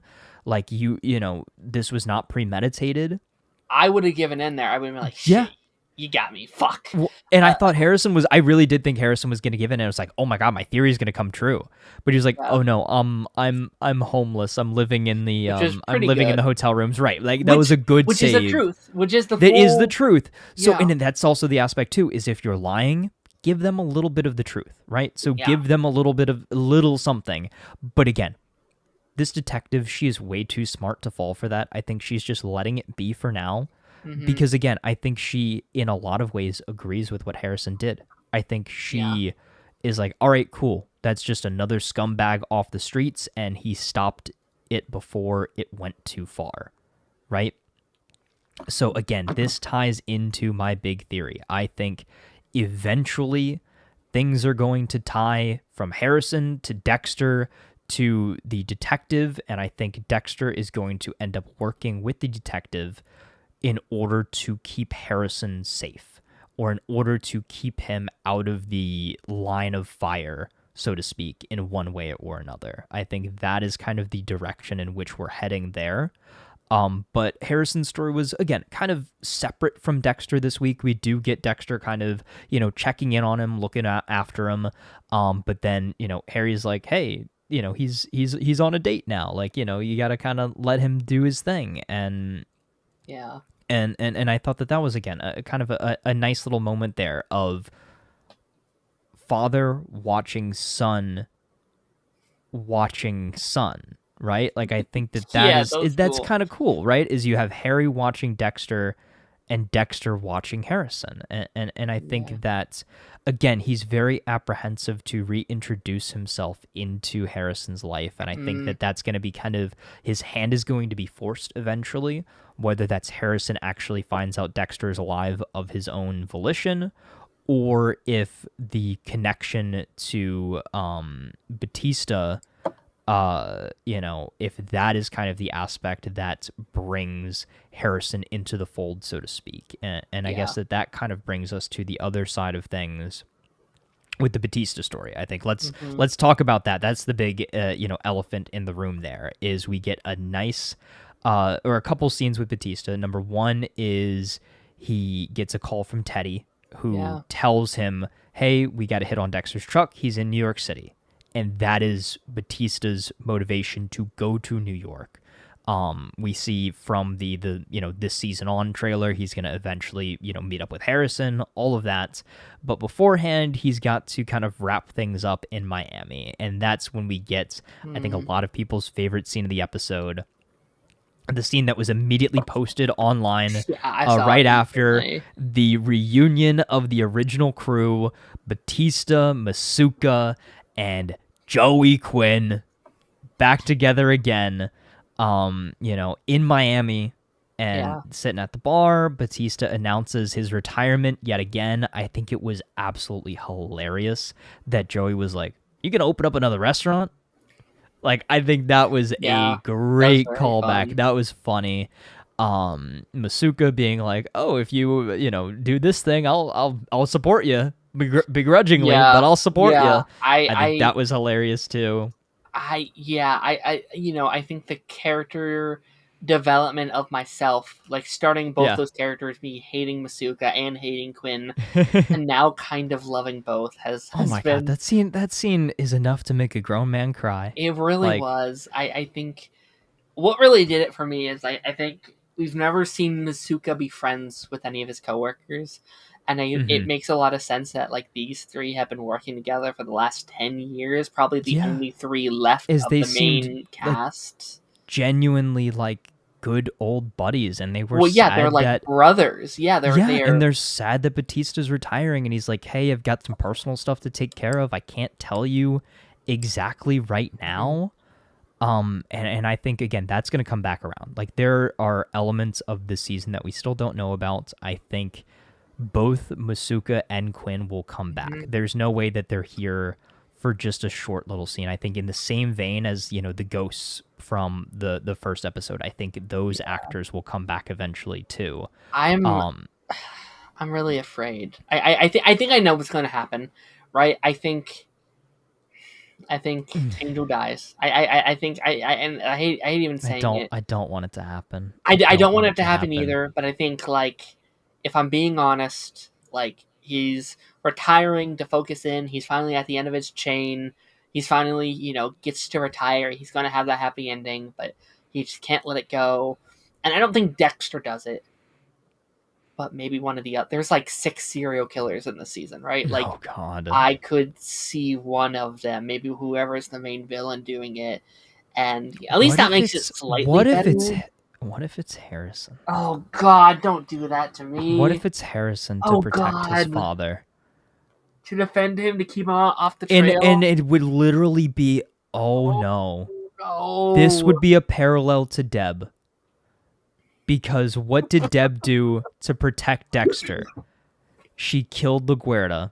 Yeah. Fuck. Batista's now doing the exact same thing, getting too close, sticking his nose somewhere it does not belong. And what is going to happen? Dexter's not going to do it.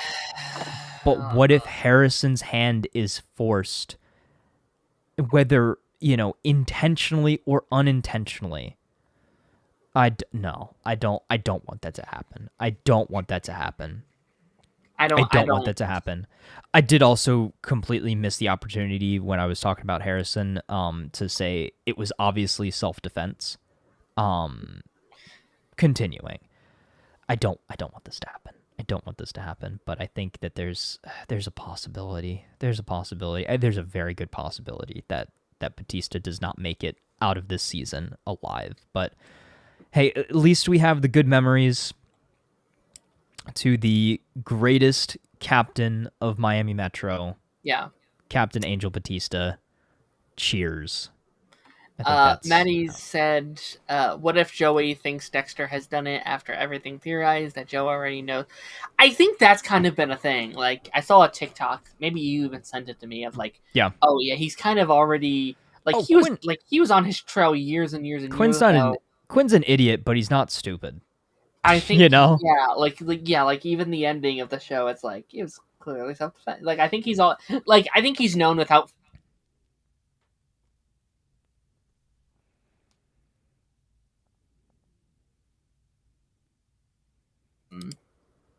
So, yeah, I don't know. I'm curious, and if you do kill Angel, I assume it's going to be Joey being the next one up, being all right, Dexter. That's the last person that you do. Dude, imagine the reunion is them coming together for Angel's funeral. No. Oh no. I don't even want to think about this. I don't even want to think about this. Let's change the subject to something a little bit brighter. The doctor is in. Dr. Patrick Bateman, that is. Yeah, that's funny. I loved how he used that as his cover again. I think the phone call was hilarious. Where it's like, oh, you've switched your veterinary practice to New York and everything like that, and just all of the analogies. I think Dexter really was in his element this episode. He got his M99 back. He did his little investigation into Red's apartment. He's looking for the trophies. He eyes the AC unit, and he's like, nah, like that's not where he would hide it. He finds his trophies, the driver's licenses, and everything like that. Yeah. He figures out exactly where he's going to be, how to pick him up. Again, prepares himself. This is, again, Dexter back into his element. Yeah. Tonight's the night. He takes the, knowledge from, this entire investigation, knowing what the MO of the Dark Passenger killer is. Yeah. He sets himself up nicely. He's got the turtleneck with the little, the metal piece around it that he saw Blessing use to kind of, stop, cover up, where the rats would come in, outside the house and everything like that. And Dexter springs into action. He poses again as his, the rideshare driver, gets Red in the car, and then they have actually kind of a deep conversation a little bit, as he's kind of there. He's got the barbed wire around his neck, and Dexter has to remember, oh yeah, right, I should be scared in this situation, which I think was kind of funny. I liked that set piece quite a lot. Like I think I did too. Dexter is doing this, this is season 10 or season 11 of, it's season 10 of Prime Dexter, season 11 as a whole. You have to do new things with these fight scenes, with these takeout scenes that make them feel unique, make them feel fun. And again, I do think New York, it being New York, this, allows them to do some new things with it. So I loved having a car scene. I like the activity of like, oh, he like dropped the needle. He's like, scrounging forward and just like, what are you doing? Taking my life back. And awesome. I still think that it's hilarious that really the big reason he wants to kill this guy is because he stole his name. Oh yeah, it's like the silly thing is like, you stole my name. Like he keeps bringing that up multiple times. Yeah. And again, okay. The best part of the entire episode, this is my favorite scene of the episode outside of the cameos, which again, the cameos are great, but you've got Red on the table. Everything's laid out. Dexter is in his classic murder attire. He's got his knife. His victim is on the table wrapped in plastic. They do their little back and forth. He mentions the open your eyes and look at what you've done. Yeah. As he shows him his, trophies of all of his victims. And finally, he says, who are you? I'm Dexter. And there's only room in this world for one Dark Passenger. Yeah, that's cool. Kills him. The music swells. You see Dexter take that nice deep breath. Yeah. He's like, he feels back. And like, I could not stop smiling at that point, which is so like, it sounds weird to say, but I ate it up. Like I was like, this is Dexter. And I'm like, this is what people that watched the show back when it was originally airing felt like when they saw him do something so satisfying. And again, this is episode 3. And it shows you the difference between 10-year plus experience Dexter and, fly by the seat of your pants, C to D tier level serial killer, wreaking havoc in New York. But I think it did really in some ways feel like his first kill back, right? It felt like New Blood he kills, but it felt like they were sloppier. Yeah.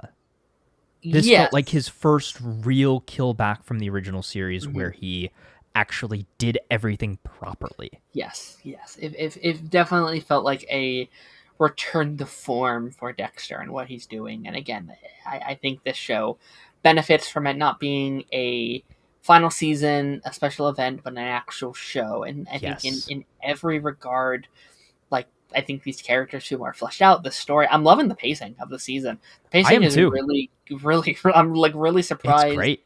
I feel like typically we would introduce these other round of serial killers episode 2. We had to get things going. No, we are episode we're going into episode 4 and we still have not really seen any of these actors yet. We haven't really. And I think they're doing it in the perfect way. They're giving you a little taste of it every single episode. We got our singular scene with Charlie kind of getting the table set for all of their guests coming in. We haven't even seen Peter Dinklage, right? We don't know. If you didn't know, we don't know about anything. So we've got this invitation and that's kind of where the episode leaves off, right? So Dexter finds the invitation. There's a party invite for a group of like-minded individuals, a dinner for serial killers, if you will. So Dexter finds the invite. I think it was great too that the way that he disposed of Red's body is a callback to how he incinerated Matt Caldwell back in New Blood, throw him into the incinerator on the sketchy side of town, but then he realizes, oh shoot, I need a fingerprint. So he takes the thumb off, that sort of thing. And the theory is now coming true.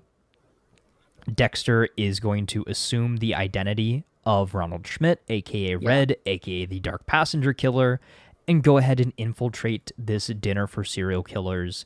And right now, his objective is most likely just, all right, let's see what these other like-minded individuals are up to. And this has kind of been what gets Dexter into trouble all the time.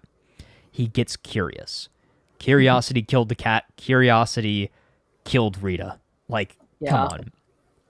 He should definitely be very, very cautious about this, but he cannot help himself but investigate.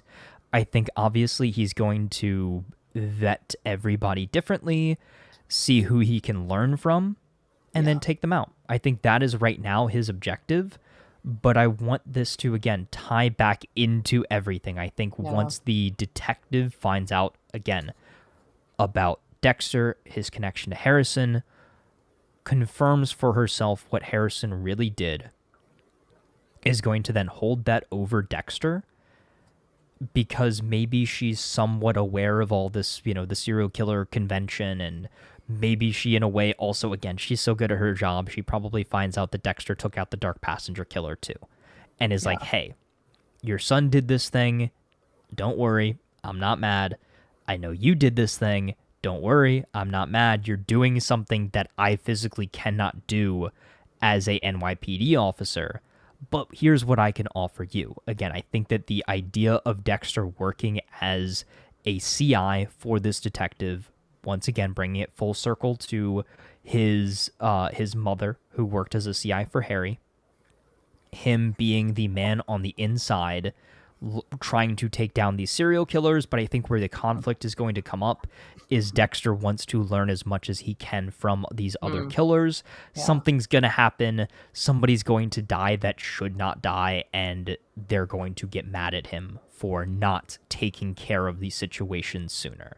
We know that Dexter is the best at what he does, and I'm sure he could take down all of these killers in an afternoon. Yeah.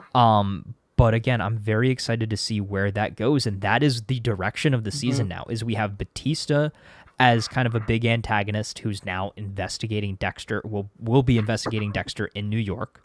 Harrison has just like almost gotten his entire life blown up and is going to try to get back onto, some semblance of a normal path. Wherein Dexter has reclaimed his life. He is, taken back his life and his name and his identity, and is now, again, going to go try and learn something from some other killers. And I think that this is going to be very interesting to see how it all plays out and how everything is going to overlap, which I think it will, very much so.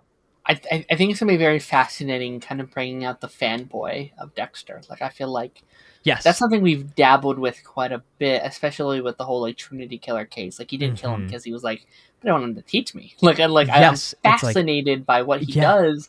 So it's like Dexter's going to, like, serial killer Comic-Con.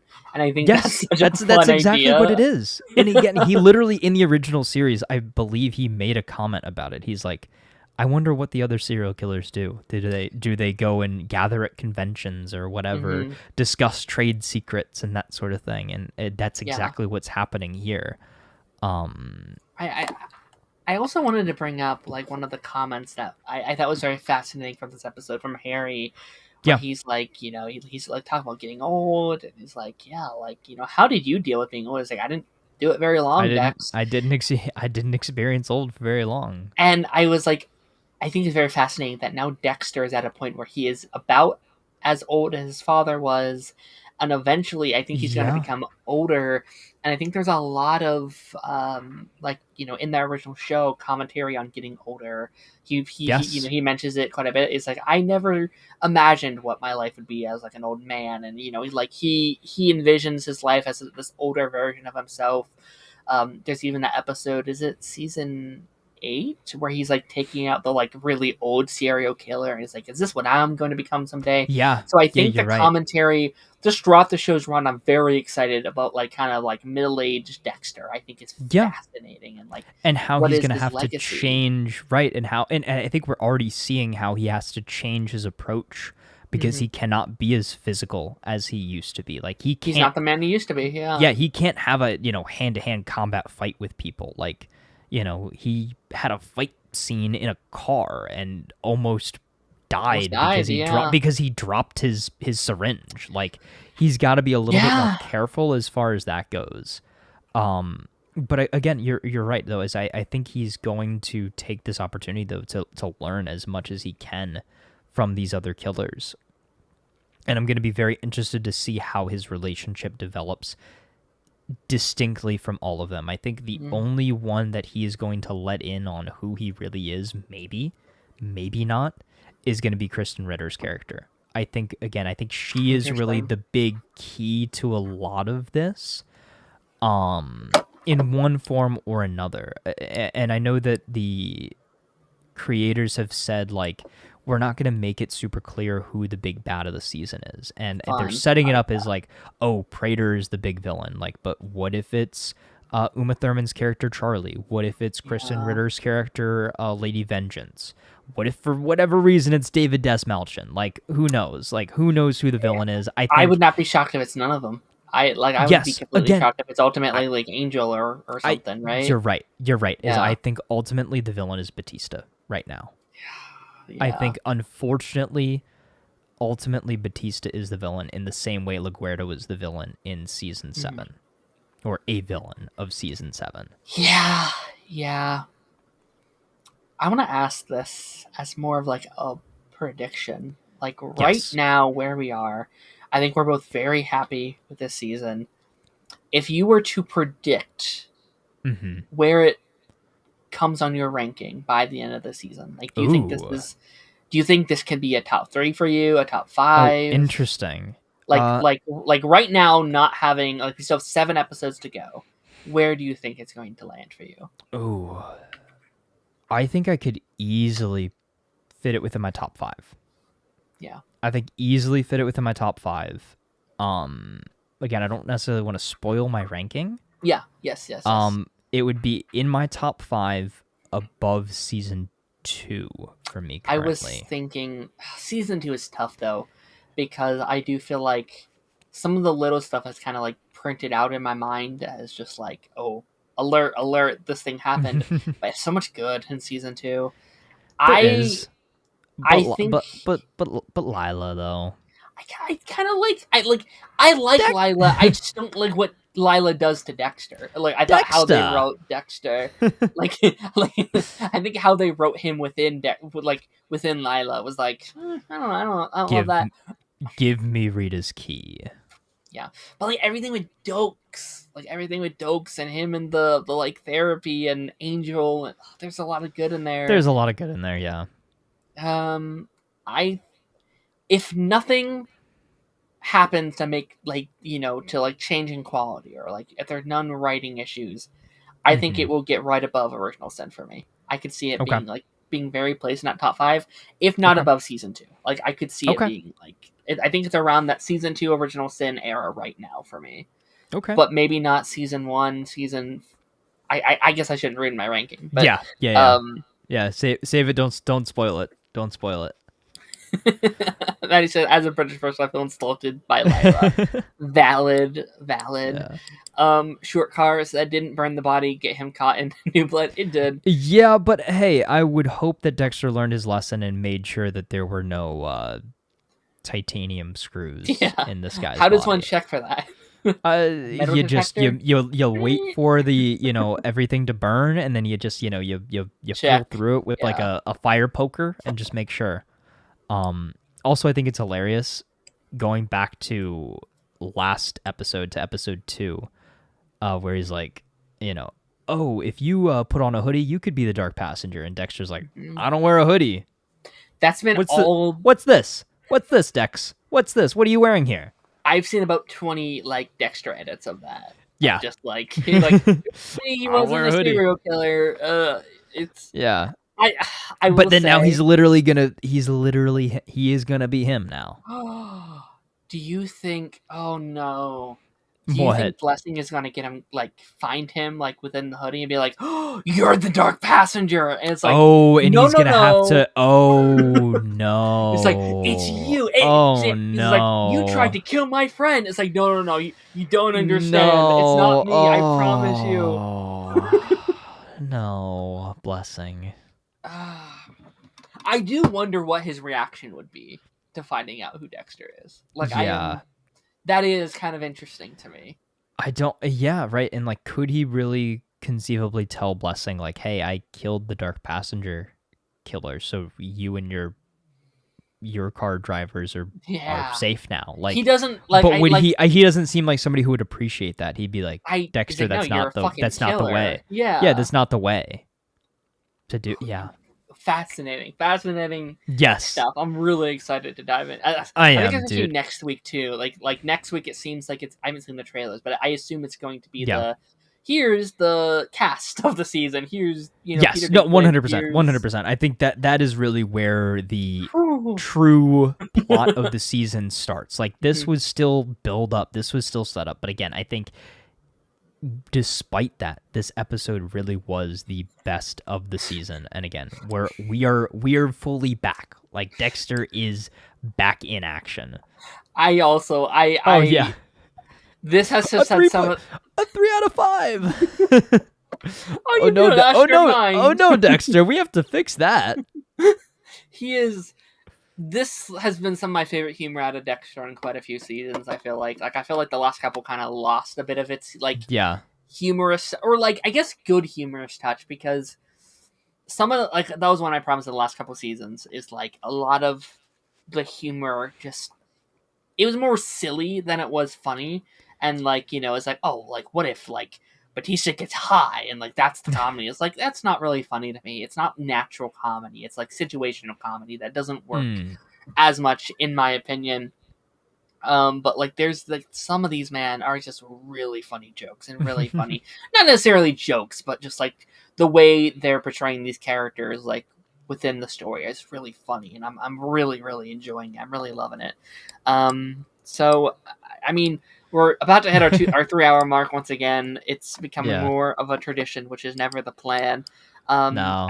I do think we have to wrap up the stream here, but we will be back next week with no spinoff, just Resurrection. Yes, just Dexter Resurrection.